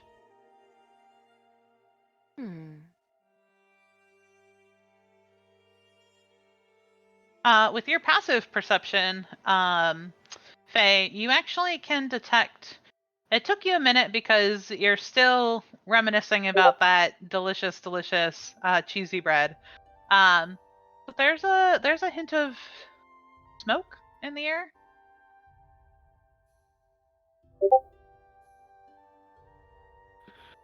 "I think there's a fire somewhere close. Do you smell that?" Do I smell it? Not with your 10. My passive is higher than my active. And it's still not high enough. Yeah. I got your character sheets right here. I know. Can I sense the direction the smell is coming from? Yeah, let me make sure I am on the right so you can see my ping. Somewhere past this big tree. look, it smells like it's coming from that way. And she points directly at the tree. But I guess we have to go around it. Like right on the other side or like way past? Right there. I think. I don't really know, but it smells like smoke. And smoke means fire. And fire is fun, but also dangerous. Yes, very dangerous. But we're outside. We are not inside. So it's better. Yeah, it's better.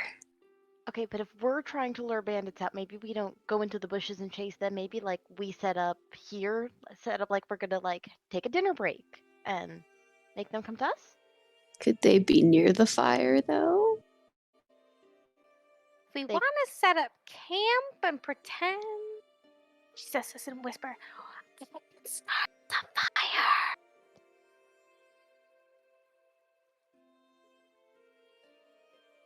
Or do you want to go?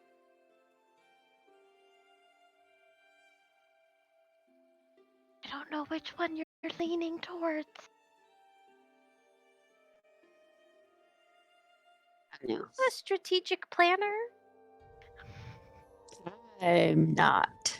So Faye turns around to Yvain and goes,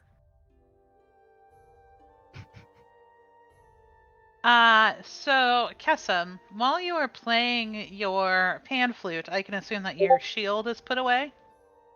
Yeah. As you are debating which direction you want to go, an arrow comes shooting at you from.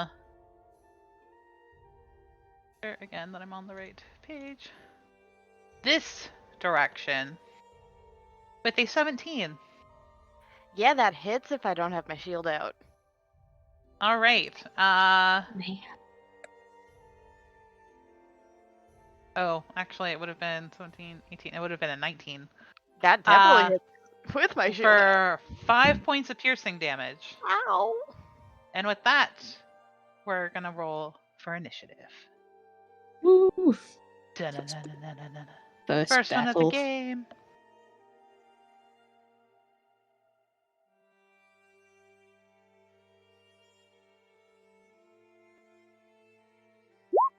It didn't send mine, but I rolled a 2. Okay, let's see why it didn't do that. We 'Cause have to click on our token, I didn't click my right? token. I didn't yeah. click my token either. But I got a Guys. Here, I'll just click my token I'll and re-roll it, and redo then it. change it. Redo it. But where's our token is my question. You're up at the top right corner. Do you see yourself? Oh, yes. Okay, there we go. Thank you, ma'am. Yep. If I can. Hey, Uh, Beth, there we I have a interesting mechanics question before we get Yeah. into this. If I am mounted Mm-hmm. and Kessam gets hit with something, if I can I cast shield as my reaction to add to her AC? It would spend my reaction and not affect me, but could I do it to her? Yes. Cool. Noted.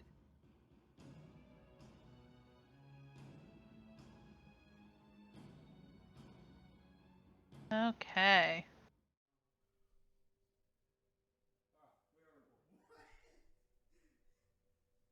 So, Yvain, you Mhm. hear a ow as your new companion gets struck with an arrow right to the chest. Yikes. Who's- Do I see where the arrow's coming from? Yeah, it came from over this direction. Okay. Who's talking in the background? Sounds like a lecture. That's on GroovyBot.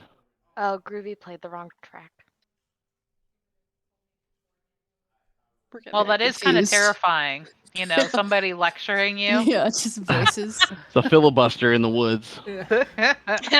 Oh God, we'll I never linked be the able to playlist leave. instead of the individual song, and there was talking at the top. It's the voices in our head telling us this is a bad idea. While trying to keep cover, I believe that she's gonna try to move down this way, and still stay hidden. Okay. Make a stealth check for me, please.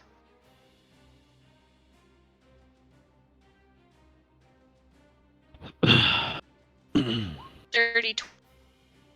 Nice. Okay, you feel pretty confident in your stealthy abilities. Where are you headed? Down that way. All Still right. in cover. Let's give you some more.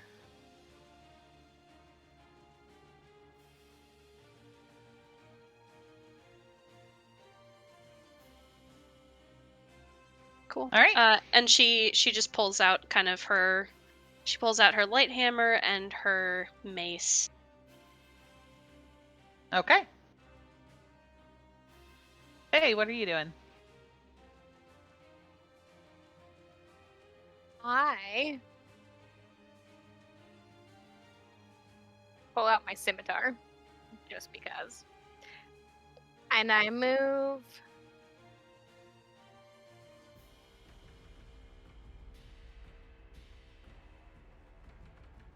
here, and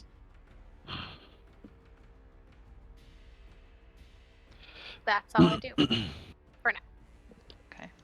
I'm going to give you more visual. I just messed up my little drawing here, so hang on.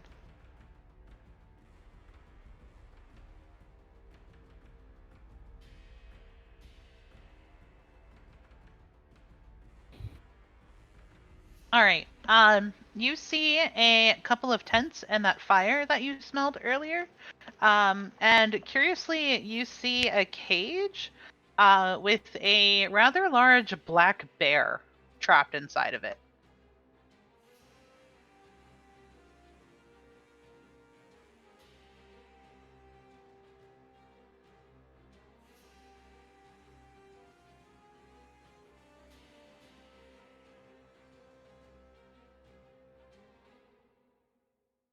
Okay. And do anything else? Okay, are you That's it. trying to hide in that tree, or did you just head over there? I am Okay. attempting to take some sort of cover. Okay, so you can use your action to make a stealth check if you'd like.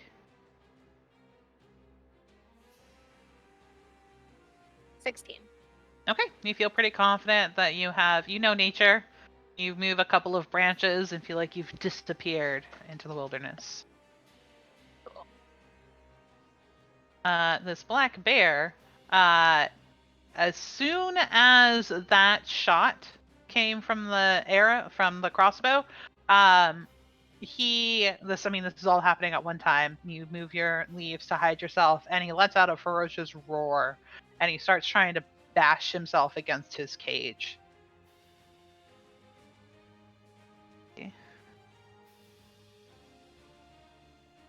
But he's not able to bust free. Cade. Well,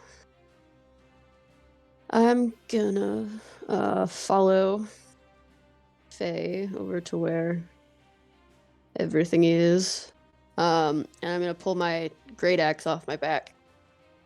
And then just ready an attack if something comes our way. Okay. Cassim. Ow! I'd like to pull out my shield and my mace. And I would like to move along the top of the tree. 5, 10, 15, 20, 25, 30. Okay, you can do all of those things. You have that power. I'm going At to the end of feel your bad turn? for the bear. Okay, you can actively, I will allow you to use a free action to feel bad for the bear. Stack, what are you gonna do? Action economy question. Sure. What is mounting and dismounting? I was not prepared for this question. Let's see Yeah, what I Google know. says. So I don't have a climb speed, so like climbing is an action if I'm not mistaken. I want to say it is, yeah. But Yeah. Okay. For example, if your speed is 30 feet, you must spend 15 feet of movement to mount a horse. So if something is willing, use half of your movement to mount it. And I will give you... If somebody is assisting you in the action, you can have an advantage on your check to climb it. Okay. So 5, 10, 15, 20, 25 dash 40, and I have exactly 15 Okay. to attempt to hop in backpack. Okay. Kessim, are you willing to allow this to happen? Yes. Okay. You can sort of position yourself a little bit lower to allow the mounting. So you can use athletics or acrobatics with advantage. Oh, okay.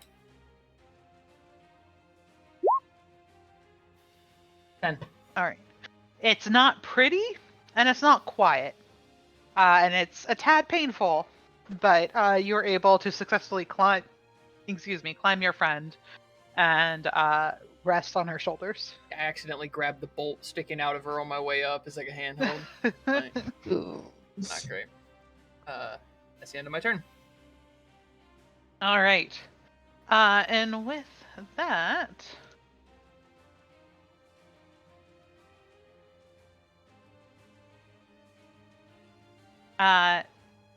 a gentleman comes peeking around from the base of the tree. Doesn't see anybody in line of sight, so he's going to move.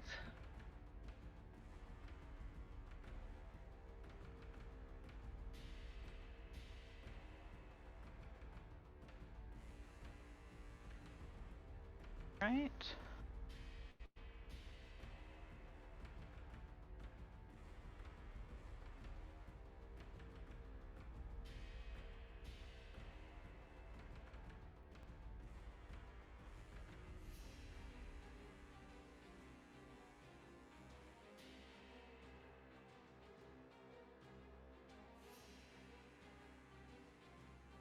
And as he moves back, he calls out, "Incoming!" And there's some rustling about in tents.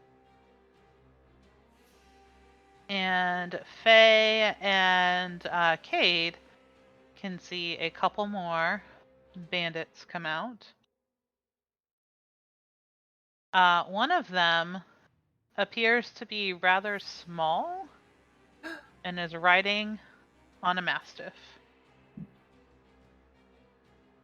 They copied us. I know.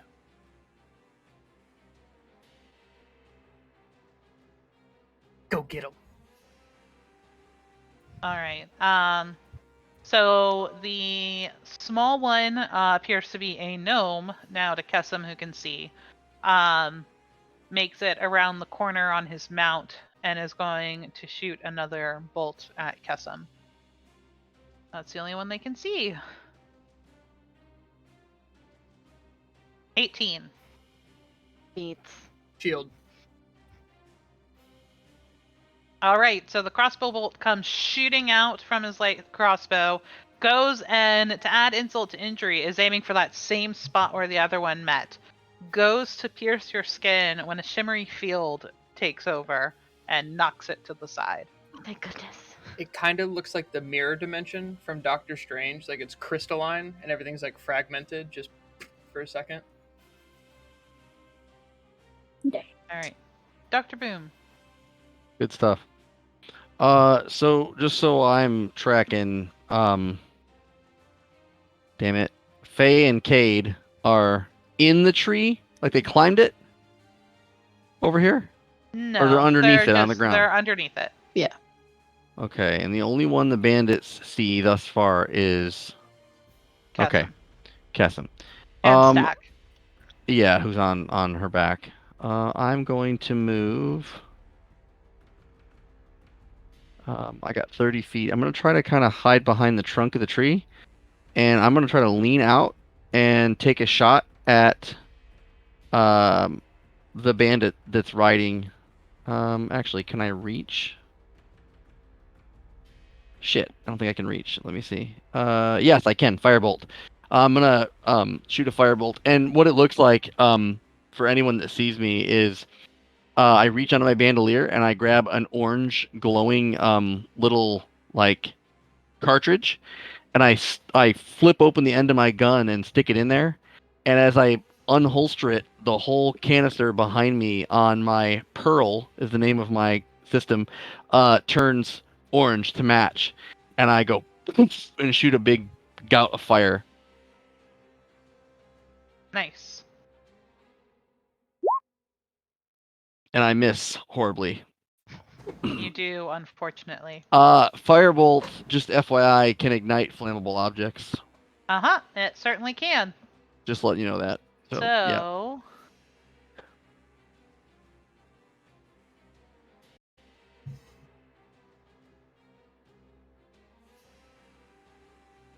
And that's my turn. And I'll duck back behind the tree.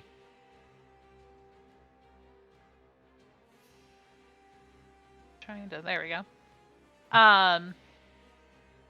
So there's actually a small little kindling ignites.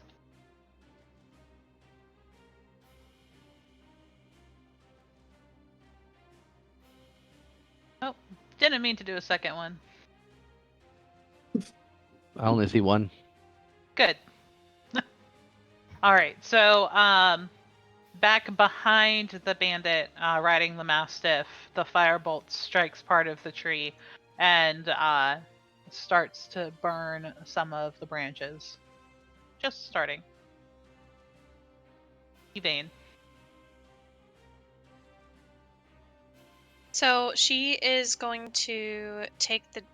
Am I able to take the dash action, but also try to be stealthy about it? So you are currently riding your previous stealth. Okay.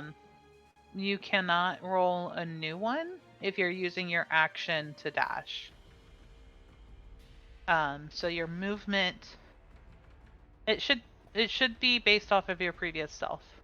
Okay. Okay. You just can't then hide again when your turn is over. Right, I got you. Okay. It's double your movement, right? Correct. Okay. Let me see where I'm going. Do.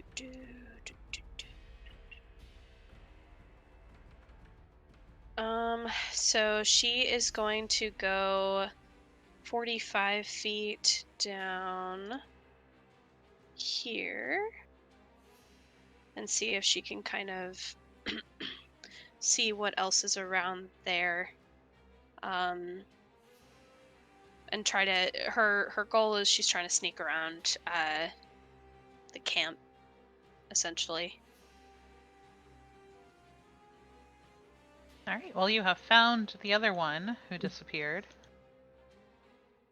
Cool. That's it for now. Hey, what are you gonna do? I can see the bear from my position, correct? You can, yes. Actually, you can't because there's a tent in your way and you're not climbed up in the tree. You're at the bottom, so you would not have line of sight on the bear. Can I see the mastiff? Yes, you can see the mastiff. Okay. From my position within the trees, I have my scimitar in one hand, and with the other hand, I run my hand around my horn and I blow my whatever off my hand and cast Create Bonfire right on top of the mastiff. Okay. That's sick. You blow in some embers. Exactly. That's cool. So anyone in that 5-foot square needs to succeed on a dex throw, a saving throw. Okay, well that's gonna be both of them. So, Bandit made a 3. They fail. And the Mastiff 13. They both fail. So they both take So the person takes 6 points of damage, and the mastiff takes 6 points of damage. And the fire will continue for 1 minute. Okay, so Up to 1 minute.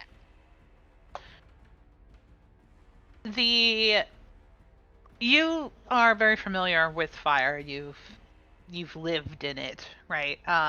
You know how it works. You know how it burns. You know its properties very well. You are a little taken aback to see that the gnome doesn't seem to be quite as affected, but the mastiff is disproportionately more affected by this flame. It seems to be centered around the dog, and he literally goes up in smoke with a yelp. And we have our first kill. And the gnome. I drew the bonfire, too, because it's concentration. Okay, thank you. Well, he's going to make a dex check. Natural 20. So when the dog passes, he sort of like falls, but is able to catch himself off to the side. So now he is in a different square, but is still adjacent to the bonfire. Is that the end of your turn? Perfect. All right. The black bear is going to attack his cage once more. And with an 18, he is able to burst free.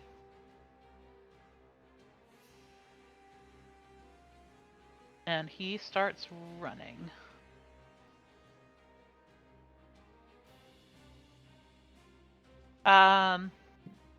Cade, make a perception check, and Faye, make one with disadvantage for me, please.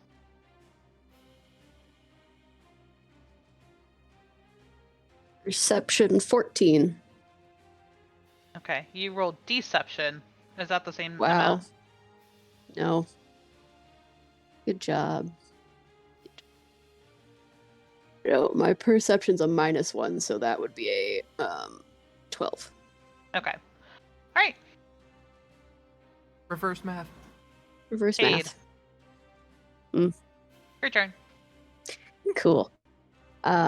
So I look over and see that this fawn has just blown fire at people. I'm like, wow, I have never seen anything like that before. Okay, focus. It's showtime. And I go into a rage, and I'm pretty sure that Faye has decent passive perception, but she'll see that my eyes like change color briefly into like this like yellowish color, and then come back to normal. And I'm gonna charge towards this bandit over here and take a swing with my great axe. Yeah, you do. Get him, sis. Yeah. I'm gonna smash him. All right. 2. That was not what I was going to roll. There's the damage. Yeah, no, not good. Yeah, unfortunately, a 9 misses. You were still so flustered by being called a little thing earlier. Yeah. You're so determined to prove them wrong that you swing wildly and miss. I had a great axe to grind. Ha! Bazinga. Cassim. 7 out of 10. Oh, this is really, really bad.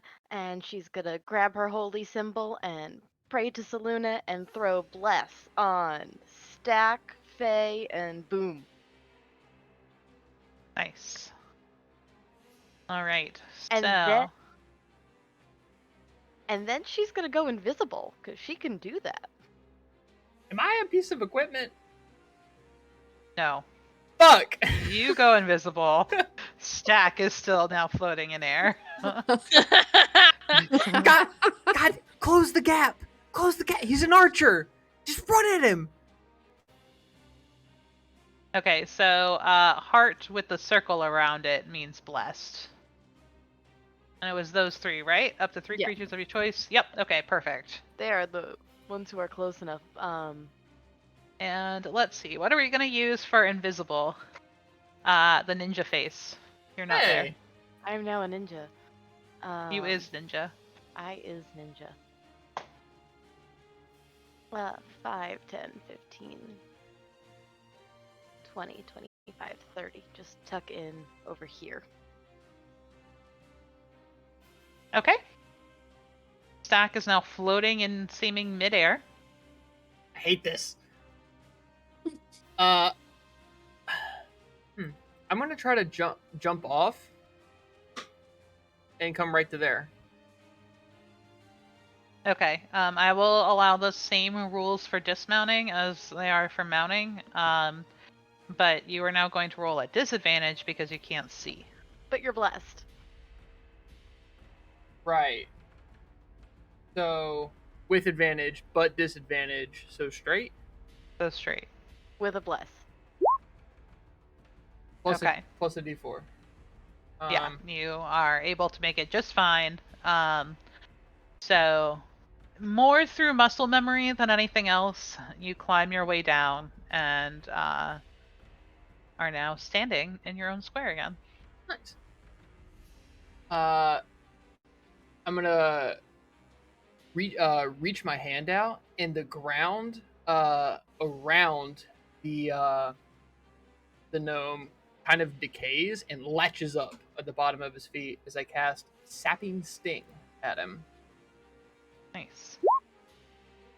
So Constitution saving throw. Missed it. 13. 4 necrotic damage, and he is prone. Ooh. Nice. In- All right. You did the one up there in the bonfire? He was Adjacent just to the off it. boxing. I was Yeah. hoping. Oh. I was hoping. Where is? Oh, I thought he was in it because of the dog dying underneath him. He Got had it. that He 20 to Made a critted dex save. his Yeah. his deck save. Gotcha. All right, what symbol are we gonna use for prone? We'll use the kneeling over back pain guy. Ah! Okay. Valid. All right, that the end of your turn? Yes. All right. Now the bandits' turn. We'll start down here with this one who can now see Evane. We'll get there. Sorry. Okay. All right. He's gonna take a shot at you. An 8. I assume that misses. It does. Okay, you are still partially covered by the trees, so he tries. He knows where you are, but he missed. Then we have this guy down here. Can move 5, 30. Can't get a line of sight on anybody, so we'll go. Okay, and see Cade and try and shoot an arrow at her. If only you had those gloves of missile snaring. Yeah, if only I ever used them. A 9. That does not hit. All right. Coming from the same direction is another Mastiff. This one not mounted. Oh, not moving. Why are you not moving?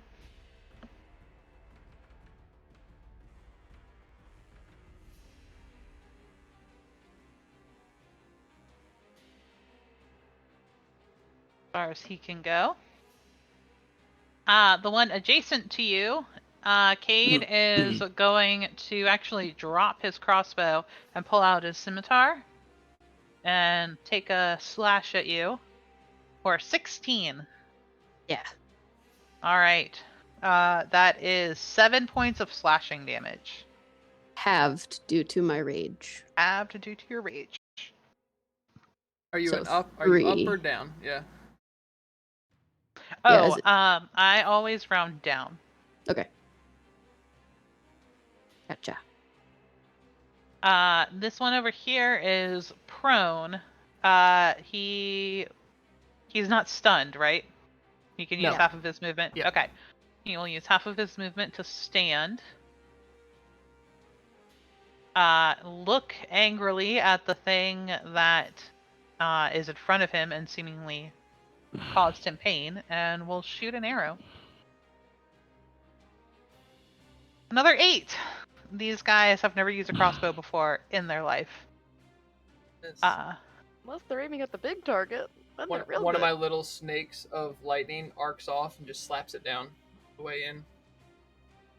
Let the fire spreads just a little bit. Okay.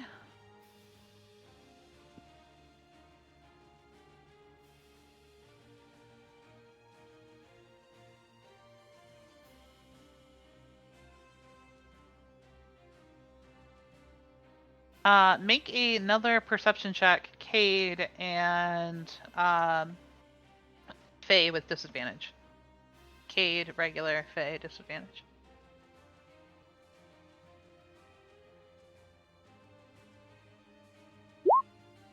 $17. Okay. Faye, you still don't notice anything, but Kay, you can. Cade, you can hear sort of off behind where the bear ran away. There seems to be some sort of scuffle happening back there.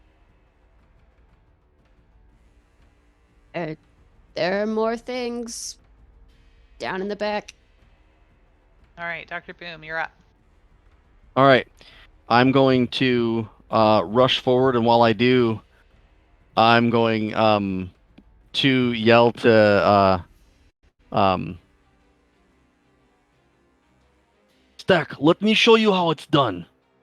This is the Dr. Boom special.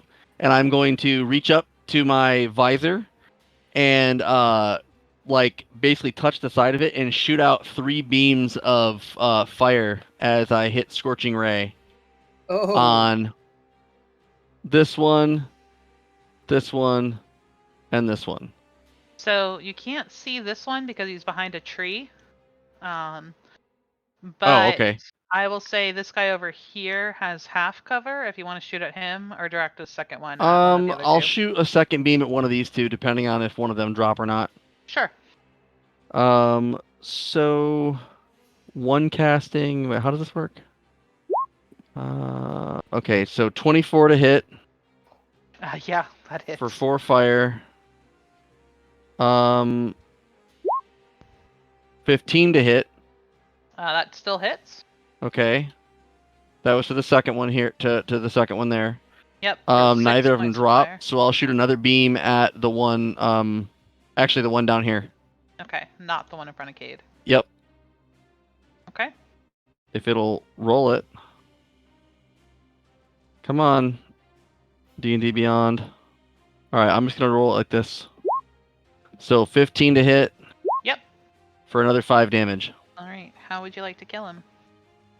Yeah, I just kind of go out and straight out like Cyclops from X-Men, just shoot 3 beams. 1 hits the one guy and the 2 hit the other one. Right in the forehead. This guy is now a pile of cinders. Exactly what he needed to die. And that's my turn. Alright, Yvain. You now have a Mastiff and a Bandit headed your way. So she is going to run up to the Mastiff. Well, or get close at least. And kind of prepare herself for the, since she's been spotted, prepare herself for the oncoming attack. Okay, how is she preparing herself? Are you holding an action, or are you just holding up your shield? What are you doing? You can take the dodge action. Or you can take the dodge action.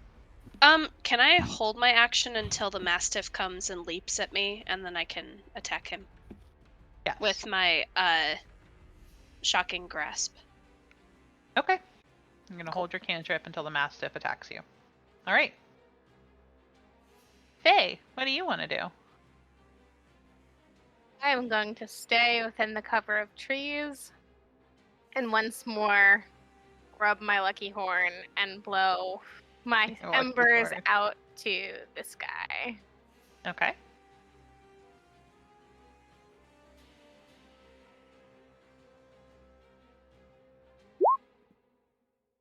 All right. Dex save. Let's see. A 10 is a fail.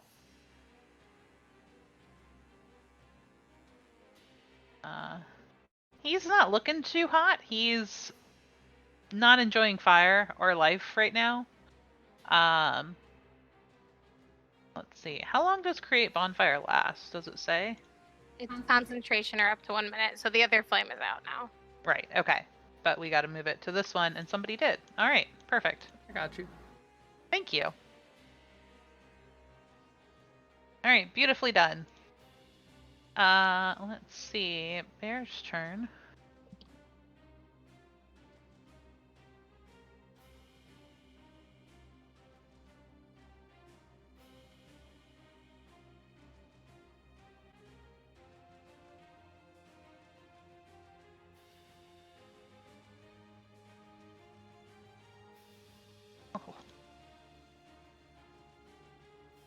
All right, there's another yell from the bear. And it is now Kate's turn. Cool. So, yeah, I'm just gonna swing at the guy in front of me again. Hopefully, this time I will hit him. But my rage is still up because I got hit. So.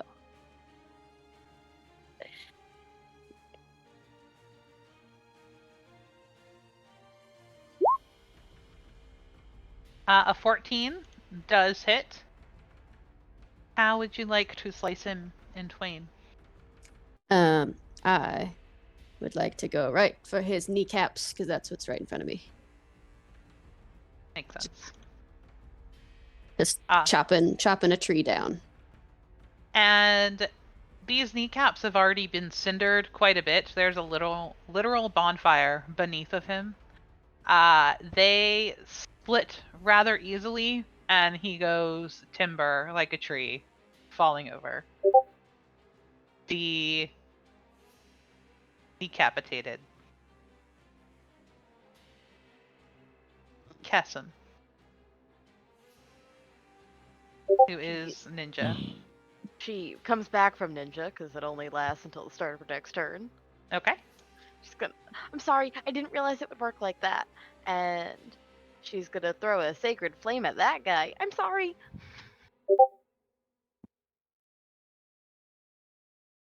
Where's my sacred flame?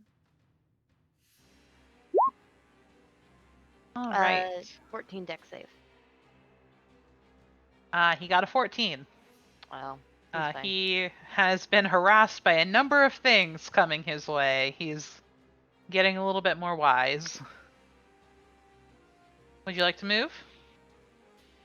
Yeah, I'm gonna stand in front of Stack because he's a tiny squish. I love you. Oh. All right. Speaking of Stack. Yeah, I'm going to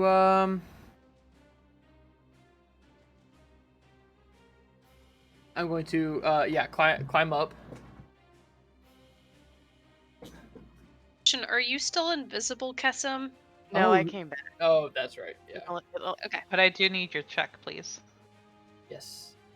Does my halfling nimbleness give me anything? For the rules are hiding in somebody's space. Just curious. No. No. Okay.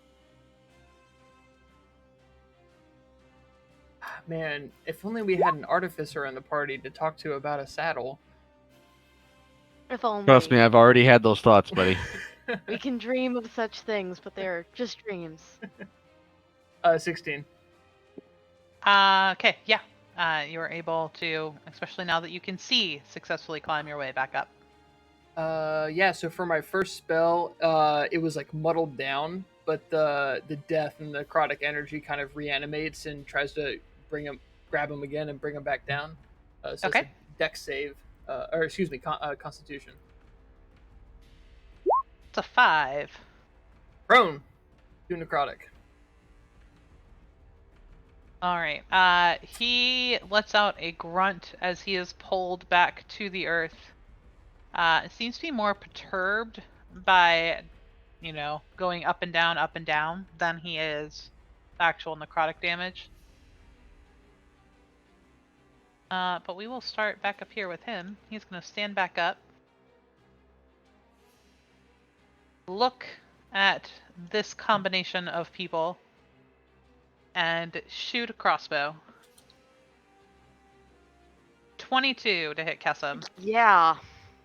Can't help you. 3 points of piercing damage. Ow. Right. That one's dead. That one's dead. That one's dead. All right. We're gonna resolve this first. Mastiff will come charging in. Held action for Yvain. You.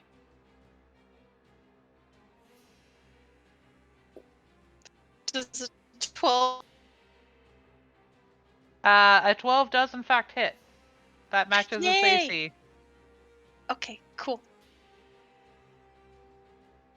Rolling for damage. Oh, my bad. Okay. So he takes 1 point of lightning damage. You kind of see like her.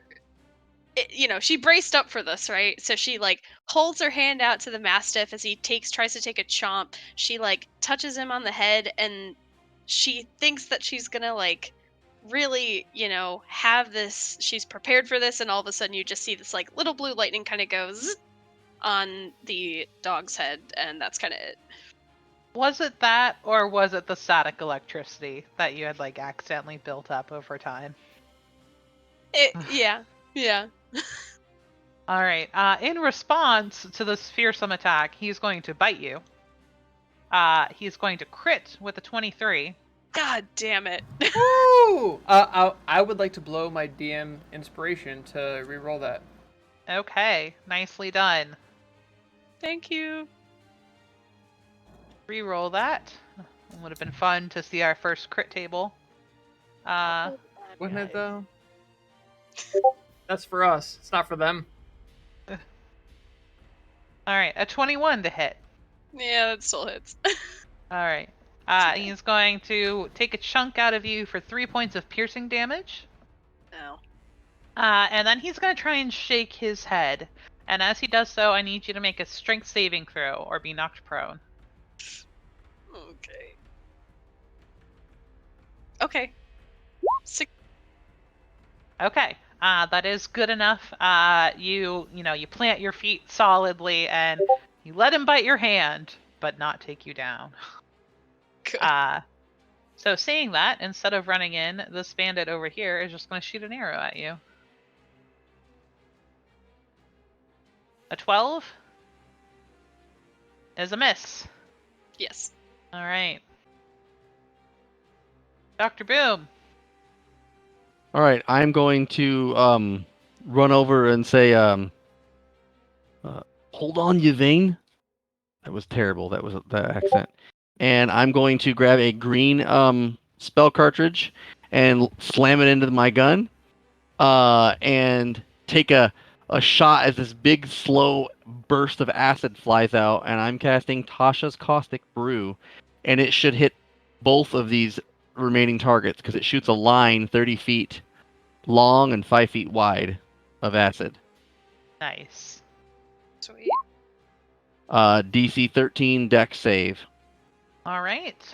For the Mastiff, you got a 10. Bandit got a 7. Okay, so they each take 6 acid damage, and then on their next turn, they will at the start of their turn they will take an additional. They'll take the damage again, but they can use an action to scrape or wash the acid off of itself or another creature. Okay. Well, the Mastiff literally melts into a pile of doggy goo. But the bandit took it and is still standing. Is that the end of your turn? That's it. Oh, you know what? Kessim, you took damage. I need you to roll for concentration, please. Oh, On your bless. yes, con save. Oh, you're fine. 30-20. Yeah, you are more than fine. All I right, think I Yvain. saved for half of 3. Okay. Or Yvain 10, is whichever is higher. Yvain's gonna look back at Bjorn and say, "Thanks for that." And she's gonna Is run no up problem. to the bandit, and she's also going to. He's not wearing armor, right? He's just in leather. He is wearing leather armor. Okay. She is going to try to strike out with her mace. Okay. Woohoo! Natural 20. Yay! Yay! Okay, so this will be the first one of the game, and this is the first time that you are playing with me, Nikki. So Yeah. when somebody crits, either a hit or a miss in combat, first thing you do before damage is you roll percentiles.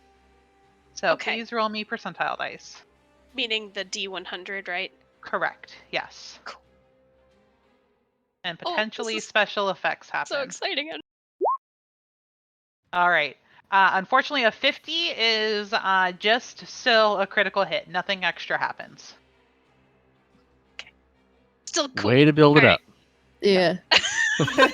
Sorry. This really cool thing happens, just not this time. Hey, The potential for really cool things to happen. And as a minor player, spoilers. Oh, go ahead. No, go ahead. As a player in your other games, don't roll a 0. That's all I'm gonna say. Oh, no. I did that, and I accidentally killed somebody. But Been there. No. yeah, long Cool. story. We'll talk about it later. I'll do like a little DM spoils all thing. Cool. But All right. slight spoiler, just because a lot of you are in my other campaign, and I don't know if they've noticed or not, but as you level, the DC for critical hits and fumbles increases. So that 50 may not do anything now, but as you become more proficient, it might later in time. Cool. So just keep that in mind. Okay. So for double damage, do I do shift on Correct. D&D Beyond? You hold Okay. shift down. Cool. And it rolls double the dice. Yeah, double dice, not perfect crits. So it would be 8 bludgeoning damage. I gotta turn that off. Because I rolled a 4. Okay, I rolled a 5 and it's -1, so it's 4. Right. So +1. What's your +1 from? It's not a plus. So I have a -1 with the mace because I'm not strong. So I see. Okay. Yeah. So you should be rolling the dice twice. So go ahead and roll me another d6. Okay. Oh, it's 0. -1 is 0. All right. So 4 points of bludgeoning damage. Cool. We need to get Yvain nice and strong. Yeah, I know. It's fine. This guy goes down to one knee, and like a mouthful of blood and a couple of teeth come out. He looks up at you, glares, and stands back up. Okay.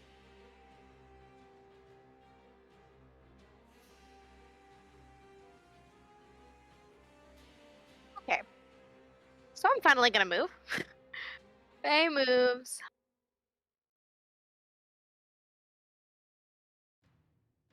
To here. Okay. And once again, rubs her lucky horn, blows out her embers, Her and goes signature for this move. guy. It's all she can really do at level 1, let's be real. Doing the Dougie constantly, every 6 seconds.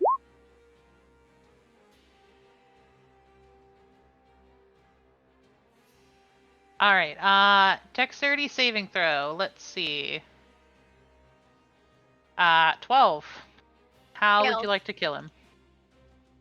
So as the embers blow from her hand, They come and they start on his hair, and he just slowly but surely descends, and you hear everyone else hears his scream as he just kind of like goes back on one knee and falls and is just consumed by the fire. And Yeah, he's just straight up in ashes right in front of me. Oh, The no, you, acid like, that watch- was on him before aids in this flame, and he burns a lot quicker than a normal human being would. Jesus. Nice one, Faye. I make a mental note of that. Like, I wonder if I can weaponize that. Oh dear. It's like maleficent fire, like green fire. Napalm. Yeah. Also, are you okay? Lighting someone's skull on fire by the hair. I'm just asking, you know.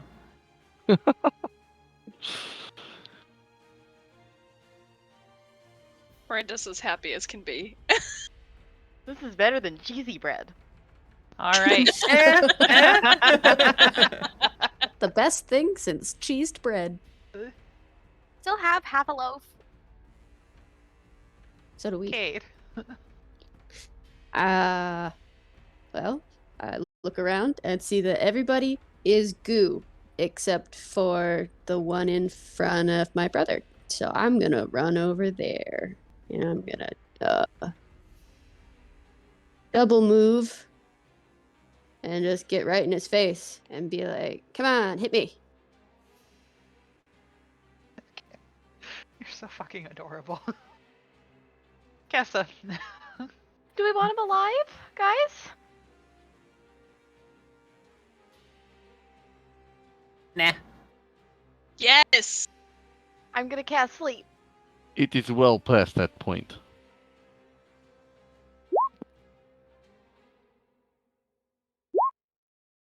Sweet! Oh god. Yeah. Okay. Oh, get it! I rolled. Why It's- are there not little Z's for sleep? I rolled It's- 27 hit points of sleepy people. Beth, I have a custom token pack I can give you that has they're all alphabetical too. Oh, that would be awesome. That would be Thank awesome. you. We have to credit the person, I'm sure. Yeah, but of course. Yeah. Easy. All right, timer. He's asleep. Alexandra, you literally just wave your hand. You're like, go to bed. Go to sleep. Go to sleep. Go to sleep. I literally ran over us like, "Come at me," and then he falls down, and I'm like, "Oh man, oh, you have to do that." We still have a bear. we also have a little fire in north that we should Yeah, we're actually gonna stay in initiative turn. Stack, what are you gonna do?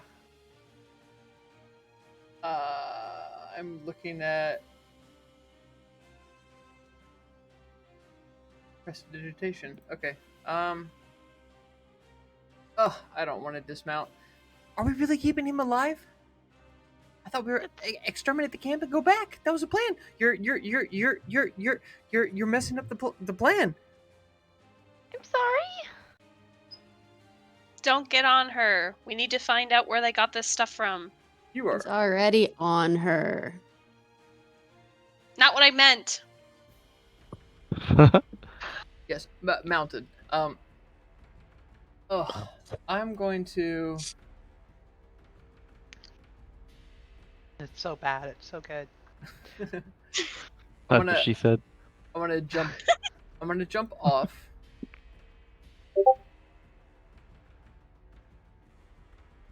And hightail it to. Check, please. Into acrobatics. To not land on your face. All right. God bless. I've never seen the sleep spell. I'm gonna try to tie him up. I have silk rope in my inventory. Sure, you can begin that process. Begin. Okay.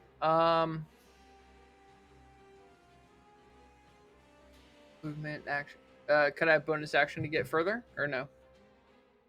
Sure. That. But you are a small man, and he is a humanoid, and it's going to take a little bit of time. Okay. All right. He Let's is see. He just stays asleep. asleep for an He hour, doesn't even right? get to say your Oh, face. for a minute. Okay. He's asleep. Dr. Boom, what do you want to do? I want to first walk over to Yvain and say, are you all right? I'm all good. Thanks for checking in. It is You no upgraded problem. a lot of your weapons since we last saw each other. It is thanks to your inspiration. I'm gonna look over at the fire. We should probably deal with that. Yeah. Yep. And that's it. I'm gonna head over here towards Faye and point at the fire. Solutions? And that's my turn. Evane? Hmm.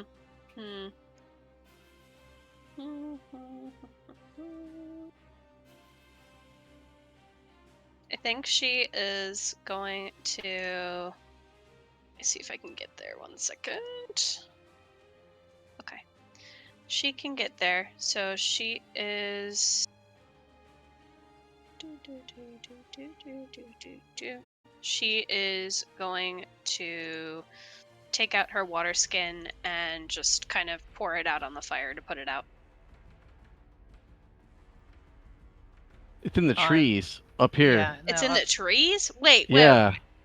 Are you talking about the bonfire? Or is No, that that's a gone? bonfire Go way spell. up, We're talking way this. north. I missed with a firebolt and lit the tree on fire. And it's been spreading slowly. Oh, pfft, I can't make it up there. Well, that's fine.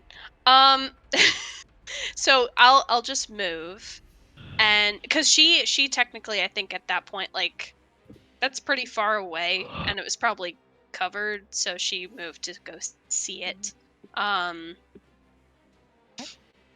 So You she'll can double move, or you can.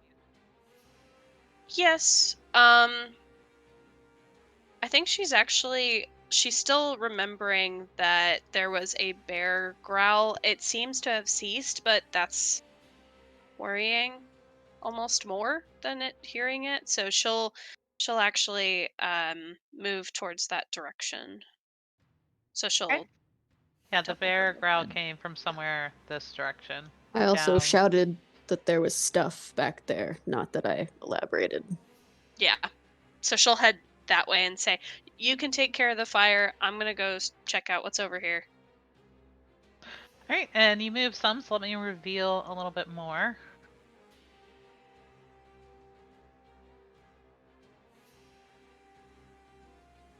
Gosh, this is a huge map. Woo! Yeah, it is.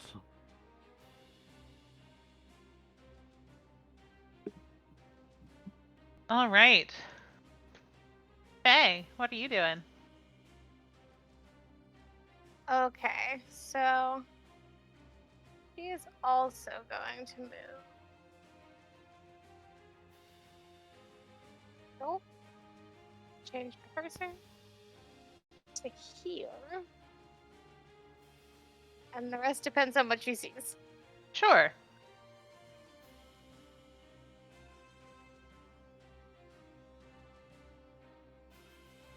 I'll also clear a little bit more this way. So, you see at the base of a tree over here, make a perception check for me.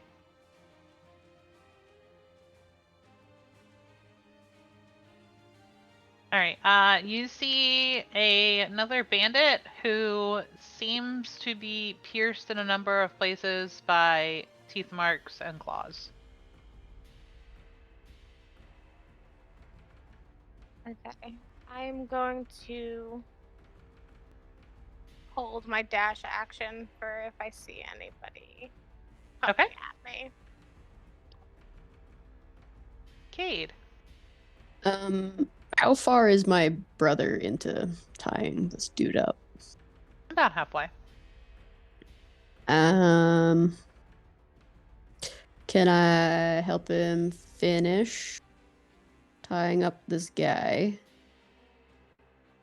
Certainly can. That'd be like an action, a bonus action.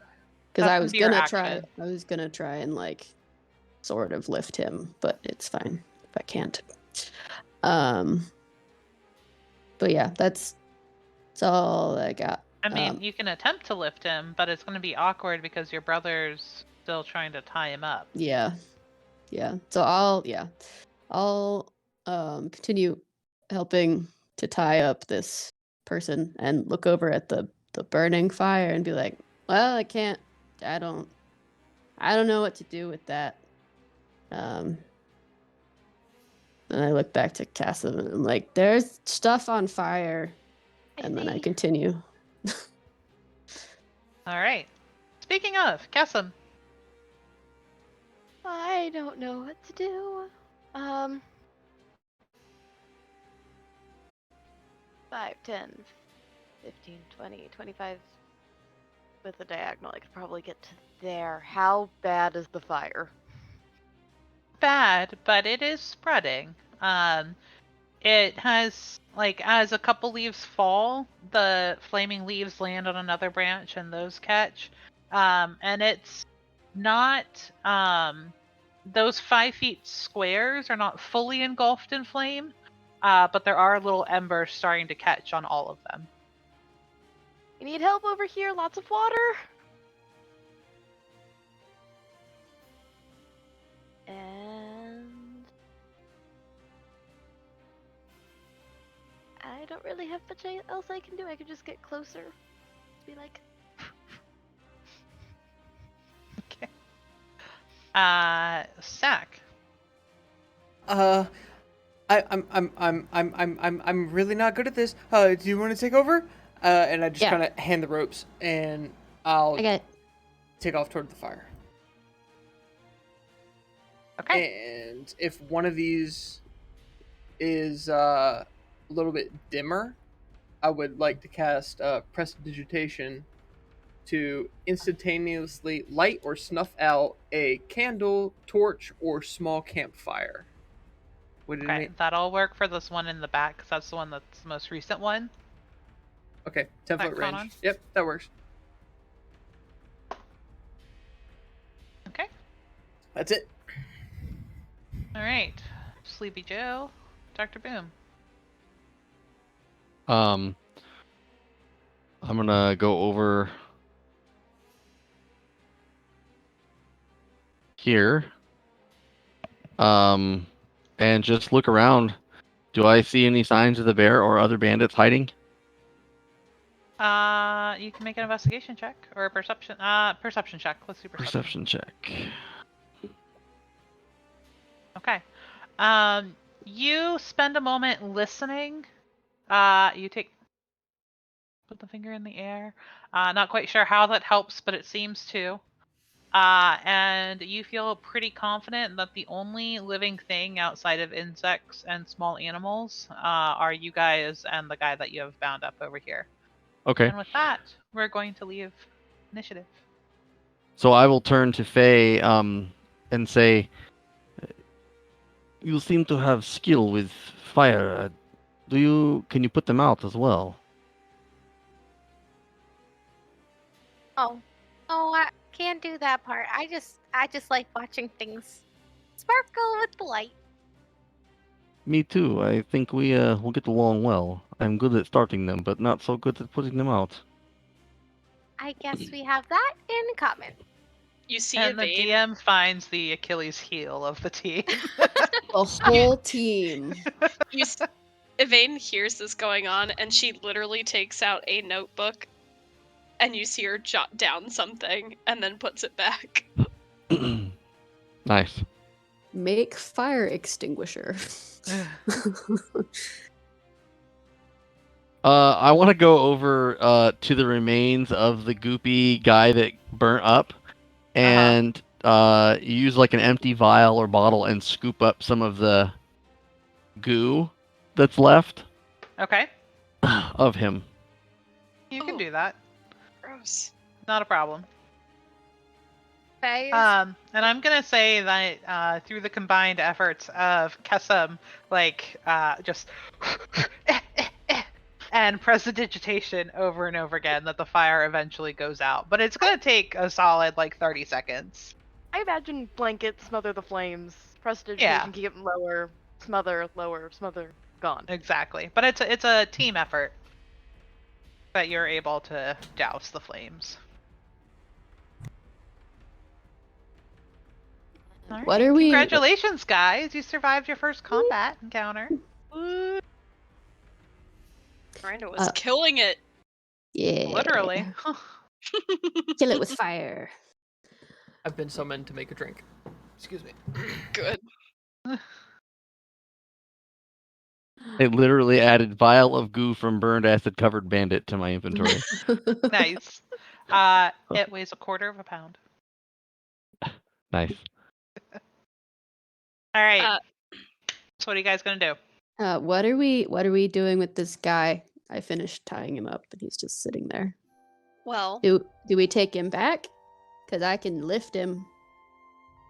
I would say we can take him back because, the constable may have better use for him or wants to make an example.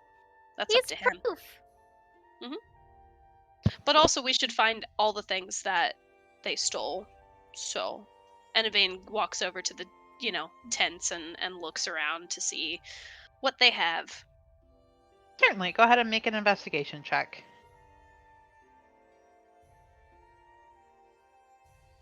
God, motherfuck. All right. Which ton are you checking? This one. Okay.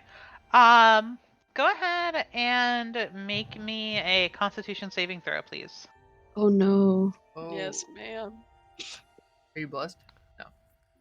No. Mm-mm. Okay, it's an 18. It's an 18. Okay. You find a trunk of sorts, and you go to pull it, and a puff of gas releases. But you're fine. These are some serious bandits. I kind of go like this really quick, and I'm like, oh, okay, watch it. Stuff is booby trapped. I will rush over. Are you all right? Did you inhale any of it? No, I'm good. She kind of takes a deep breath really quick just to make sure, and she's like, yeah, I'm okay. Good. Let me give this a try. Okay. I'll try to open it. Does it look like it's locked?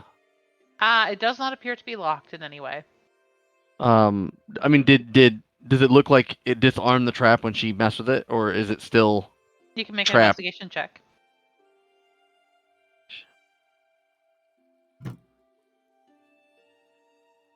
$18. Okay. Yeah, there is very obviously a jar connected to a piece of rope that is connected to the front of this. It is a very crude trap. Literally, all you had to do was move the jar to the side and it wouldn't fall over. But with a natural 1, she just went to pull the trunk and it fell over. Gotcha. That seems to be the only trap of any sort on here. Okay. Yeah, so I'll remove that and then open the trunk. Okay. Inside you find a few things. You find a jade ring. You find an uncut amethyst. And you find a small 6-inch obsidian figurine of a frog. Okay. And I will tell everyone there was some items inside. I have an idea for something I could use. May I have the amethyst? You can have the rest. Sure. We can Thank also you. divvy this up when we, come back. Do you want to Yes. check the other tent? Sure. Faye Oh. runs and joins you to check the other tent and turns to Evane and goes, "Your first fight! You did it!" I forget. Was this one yours too? You've fought things before. You've been out and Yeah, about. but it's my first time with you, so it's still special. Yeah, you did such a good job. She gives you one of those really good high fives where you have to shake out your hand afterwards. Yeah, she's just she acts like it doesn't hurt her, and then she turns around and she's like, oh, So does she? So does she doesn't use her metal hand then No, for the high five? Does it have feeling in it? The metal hand, the prosthetic. not yet. Okay. She can just use it. All right, those inspecting the second tent, make me an investigation check for me, please. Can I help Miranda and give her advantage? You can. You, in fact, tell her, be careful of vials sitting on top of chests. Cool. Nope, first one is 18. better. Okay. Yeah, you find a coin purse just sitting next to a bedroll. And inside you see a total of 99 copper pieces, 74 silver pieces, and 13 gold pieces. We're rich, we can buy the snake stick. Not quite. We're only like 600 and a lot short. Evane is like, Evane does the mental math in her head, and she actually says the amount. Yeah, I just Sure. Will doesn't have it on demand. No, neither do I. No. Here, That's you know what we'll do? We'll fix it in post. They actually have Yeah. left to go. It's All right, just all right, Nikki, that's all you. Soundbite it. yeah, it's an ADR session. Where's our what's our time stamp? 3 hours and 29 minutes. Perfect, thank you. Yeah, and I assume, because I am a kind of benevolent DM, that between moving bodies and investigating things, that you also will pat down the people. Mm-hmm. And amongst themselves, they have, well, 2 have been destroyed. So 4 crossbows, light crossbows, 6 daggers, 2 hand axes, a net, and a total of 80 bolts.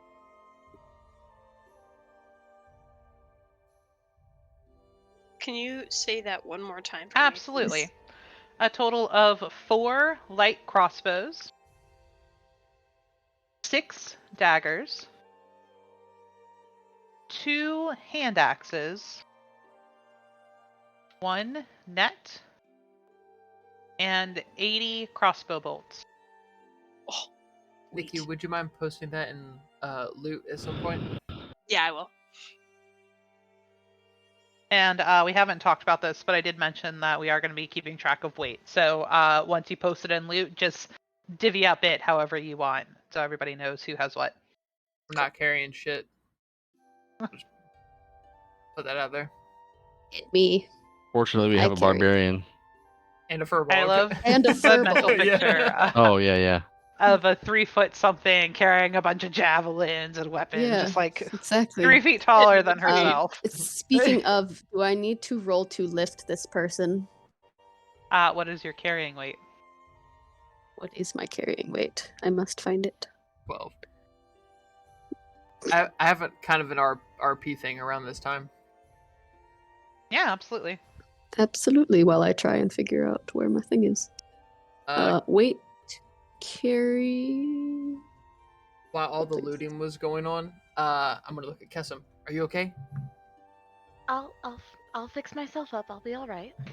Okay. I tried to block what I can, but I'm still learning. Yeah. Sorry for grabbing it. And then I'm a haul ass to Cade, kind of without finishing that. Unencumbered, I'm 240 that I can carry. Nice. Okay, yeah. He's far less than 240. You can easily pick him up. Cool. So I am just gonna like slink him on my back because he's way taller than me and like wrap his arms around me like a sweater. And The tied together So- arms. So you're dragging him, is what you meant to say. yes, there's no way that I could carry him. You could maybe I mean, like I could, fireman carry. No, I'm going to run around with his feet dragging behind me. Is what's happening. Okay. Seeing that happen, Jesus. as I see her pick him up, I will kind of chuckle and go over here and grab this stick, this log, and say, "You could tie him to that. It would be a little easier to drag. Nah, I got it. Suit yourself." I'll just throw the stick to the side. I was gonna throw him over my shoulder, but I felt like his face hitting the ground would cause damage and the spell. So He deserves nothing less. And I'm gonna go up to damn it, Stack. You did well out there, comrade. Thanks. Like I said before, I've never really been in a fight. Custom's good. She keeps me safe. I have a lot of questions for you. And I have a lot of answers, hopefully. Hope so. But should we do it elsewhere when we get back to town? Oh yeah, no, I meant in general. And he's like not looking you in the eye, like it's like real scattered. It is no problem. And I'll kind of clap him on the shoulder. You should be more confident in yourself. You've done well. And I'll walk off. Is there anything else that anybody wants to do at this campsite? I'd like to do a medicine check on myself to just stop the damage. Don't pull it out. That's the problem with arrows. Wait, You have to wait, push wait. it the through. rest of the way Yeah, through. Push it through. So Torch. Evane, knowing that, she'll go up to Kesma and say, "I can help with that if you want." Yeah, anything would help. This just hurts. It's gonna hurt for a little bit more, just fair warning. And she kind of like braces Kesem and like tries to shove the arrows through. All right. Alexandra, make a Constitution save, and Nikki, roll me a athletics check. She is sitting Okay. down for this. This is not a standing up activity. plot Yeah, twist. I yeah, have to she's- carry. Plot twist. I have to carry Kesem back instead. Okay. It's 13. It definitely is a little bit painful. You've never had somebody shove an arrow out the backside of your shoulder before. But it is done swiftly, and all of the fletching seems to come out with it. You sort of grind your teeth together with your 15, and you're able to not faint at this harrowing experience for somebody who just left home like yesterday. It took a few days to get here, and I had to Yes. deal with those two. Yeah, well, yeah, I say we are definitely worse. So as something else that you kind of notice afterwards, like you feel the initial pain of the arrows kind of go through, but then you kind of feel like this warmth on your back, like where the arrows got pushed out of. I'd like to cast Cure Wounds. Ooh. Oh, yes, and you get 10 points of healing. Holy Nice. crud, we got another healer. Does that feel better?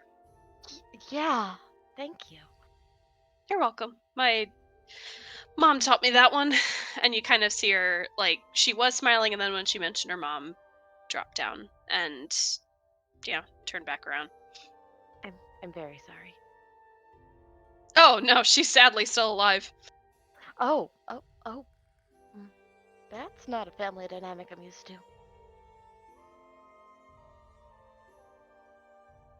She kind of nods it off and then walks away. Okay, and with that, we're going to end it there. Almost right at 9:30. Nice. Yay! Look at it. For those who haven't played with me before as their DM, I like to do this thing that I stole from somebody else called Good Thing, Bad Thing. We go around and we say one good thing and one bad thing about the session for the night. It can be as big as, we leveled up and I've been waiting to, not that you did, but we leveled up and I've been waiting to get this thing because I'm excited about it, or I've been rolling crappy all night, or it can be, hey, I didn't appreciate when you did this. Maybe let's talk about that next time. This is an open, safe space to talk about things, both positive and negative, in a group setting. So let's start with somebody who has done this before. We'll start with Alex. One good thing, one bad thing. Good thing I'm enjoying my new character. It's way different than anything that I've ever played. I normally don't play tiny people barbarians, so it's super fun. Bad thing, I missed on my first hit in front of all my new pals, and it was embarrassing. All right. We'll go to somebody else who's done this before. Kendall? I have a couple of good things. First one, I guess this is neutral. I think that with some of the house rules that you have, Beth, we should make some sort of post or maybe a write up to where we could put in the Twitch description, or That's a something good like idea. that. Yeah, just so people are kind of aware, could reference that. And good thing for Nikki, loved the RP with the book. Taking the notes down for the way that people were acting. It was a really good Yeah. way of I do this as opposed to the inner monologue thing. And yeah, that's such a jump that players take, and I think that was awesome, really good. Bad thing, it's hard not to play a high intelligence character as a tactician, and I fell into a little bit of that in the beginning. Yeah, that's some growth shit that I gotta do. You know what I mean? Dial back the nervousness and or excuse me, dial back the calculating and lean into the nervousness and stuff. But we'll get it. Alexandra? I get my divine magic back. I miss divine magic. Yay. Yay. I've also just been like sitting on this character for so long, and it's so nice to break her out in the world. I'm gonna say bad thing in quotes. We just have to learn each other's things. I saw some people making hand gestures when they were like gonna speak up, but we're just still learning each other's cues. So Yeah. not bad, just something to work on. I would say to the hand gestures and stuff like that, if you have an RP thing or something like that that was missed or skipped, why don't we just put it in the chat? In the Roll20 chat. Also, so when we're on battle maps, people can see. Just I got a thing. For the next downtime, just so everyone's conscious, And aware. I Yeah, agree. that's a good idea. Okay, let's jump over to Nikki. So, good thing is that I got the first natural 20 in the game. That was fun. The D&D Beyond was not nice to me with the first also natural 1. But hey, it balanced out, so that works. I would say one negative thing that I've had is like this is my first time ever really kind of playing a high intelligence character. It's just very uncomfortable for me getting in that headspace, so I have to do a lot of kind of work prior to before I can get into Yvain to play her. With that being said, I think I stayed in pretty well. But there was a time that luckily it didn't involve me, but I had tech issues going on. I couldn't was cutting out for a good 5 minutes, and I'm like, I don't know what's happening. This is great. Oh, This is no. fine. And luckily it resolved itself, but I don't know what the hell was going on with Discord. Well, good thing. I had no idea. You Which played is it off. Yeah. Which is good. Yeah, I was messaging Kendall and I'm like, Kendall, I'm going down. I'm going down. I was like, you're fine. I don't know what's going on my end. Everything's great. Yeah. Yeah, it was so bad. I was freaking out a little bit, but I was like, it'll be fine. Discord will probably resolve itself, and it did.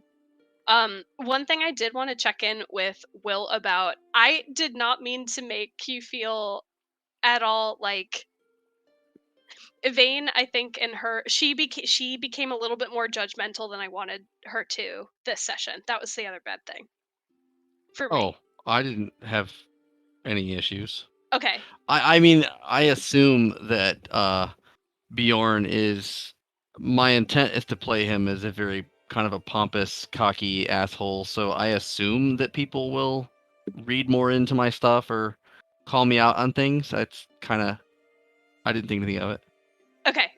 I just wanted to make sure, because Evane, I think, in her limited viewpoint of her world, is like has very clear lines of what's right and wrong right now because she hasn't seen much. So I think in her mind, as much as she likes Bjorn and does look up to him for like inventiveness and things like that, she still, I think, in her head is like, he still ultimately sells weapons, and that's not okay in her head. Yeah, and I actually kind of anticipated that role playing kind of coming across, so I had some ideas for future stuff. Cool. Because I kind of felt I actually didn't think it would be from you though. I thought it would be from Kessim because she's I don't intending know to enough yet. intending to very much be naive and like foresty and stuff. So I figured, yeah. Anyway, it's good stuff. Cool. Miranda, your time to shine. This is awesome. This is so much fun. This has been in the works for so long, and I've watched Kendall play with all of you. So I've had lots of anticipation leading up to this game, and I was really excited with all the roleplay that happened. I loved the descriptions that everyone was giving. I love how magic was being used. It was great. And I also loved figuring out that Faye is almost Sasha from Attack on Titan when it comes to food. But I need to the go bad watch it thing, again. the bad thing for me was apparently something was going on with my mic, and I was waiting like a solid 15 seconds after unmuting, and apparently you still weren't hearing the first like 5 words of everything I was saying. So I got to figure out what's going on with that. And then the other thing was there are some role play things in my backstory that I have yet to figure out how I will play them, and they could have affected the things that happened today, but I was like, I still don't know how to interpret this. So there's that. Honestly, just retcon them when they come up. Take a firm stance on something and go and rewrite your backstory. We write to edit. You give the framework, and as you're fleshing it out, just come back. It's like a massive part of herself that I just don't have personal experience with that I cannot figure out. That's kind of what I do if I get a character that I'm not 100% sure. I just kind of wing it, and then I'm like, yeah, we're gonna go with that, and then write it in. Yeah. Figure it out. It'll be great. With your so I used to have your headset, Miranda, and whenever I did the mic thing, it would do the exact same thing. So it's just that headset that's janky. So yeah, the thing was, it was better when I used the headset mute than when I used the Discord mute. If you noticed halfway through, I started using the flip up, flip down. Yeah. Because Kendall said that it was better. Huh. All right, well, we'll look into that. All right. We'll figure it out. Not a big deal. Okay, Will, you've seen how this is done. Good thing, bad thing. Yeah, I mean, good thing I think was just finally getting to play this game. Like it's been so long in the works, and it was fun seeing everybody's characters and how they role played them. I thought it was great. I think bad thing, at least for me, and it probably wasn't that bad, but I feel like I have a lot of work to do maintaining that accent. I feel like I fall out of it a lot, but I fucked up a dozen times with Stack. I don't know. I know. Yeah, and mine's pitch, and yours is an actual accent. Yeah, don't say And that. I was super excited to get to play Bjorn again because he is by far my favorite character I've ever played. So, but I only played him till level 5 before, 6 before, and he was very different because he was multi-classed and different campaign, and yeah. My good thing, bad thing. I I'm gonna start with bad. Was super nervous for tonight for a multitude of reasons. I was really nervous about. I didn't want to like railroad you guys into doing a thing, but you kind of did the thing anyway. So I'm super excited about that. I feel like I got over first night jitters, which is good. And I wasn't quite sure how. I felt like you guys started as two very distinct groups, right? Like when figuring out how to bring you guys together, I knew these three had a connection and these three could potentially have a connection. How do you bring them together? So I apologize for the chicken fiasco, but to me, the answer was chicken, and I'm really pleased. Oh, it was great. Yeah. I was like, Uh, chickens? Cool. Improv challenge, this. go. yeah. So had the chicken ran my direction, I was going to shoot the chicken with a firebolt and Nice. offer them a cooked chicken is what I was Yeah. going to do, but he ran the other way. Yeah. I didn't actually expect anybody to chase the chicken. So, thank you. Yeah, Glad you all enjoyed the performance. Goodbye. the siblings are gonna be a mess. Yeah, we're gonna Yeah. be a mess. Yeah, sorry, Yeah. sorry everybody. It'll be a fun challenge. Yeah, I You're- didn't expect the googly eyes thing over Dr. Boom, but that just kind of came out. I had the card, and so I knew of you, but it was like I didn't have planned what it was going to be like when I met you, and then I was like, oh, this is great. I'm a fanboy. No, this is perfect. There you That was go. the first thing that popped into my head, and I was like, hey, we're running with this. We're running with this. I'm a fucking child, of course. I'm a child. I like it. You blow things up. Let's do it. Like. I like it. Speaking of fanboys, if you enjoyed this, so we will be back next Tuesday at 6 p.m. We're going to keep this super hush hush until everybody reaches level 3. So if you're watching now, you are in on it. And we will release this at a later point in time. But thank you for joining us. We are Power Word Play, and this was Prince of the Apocalypse, Session 1. Hey.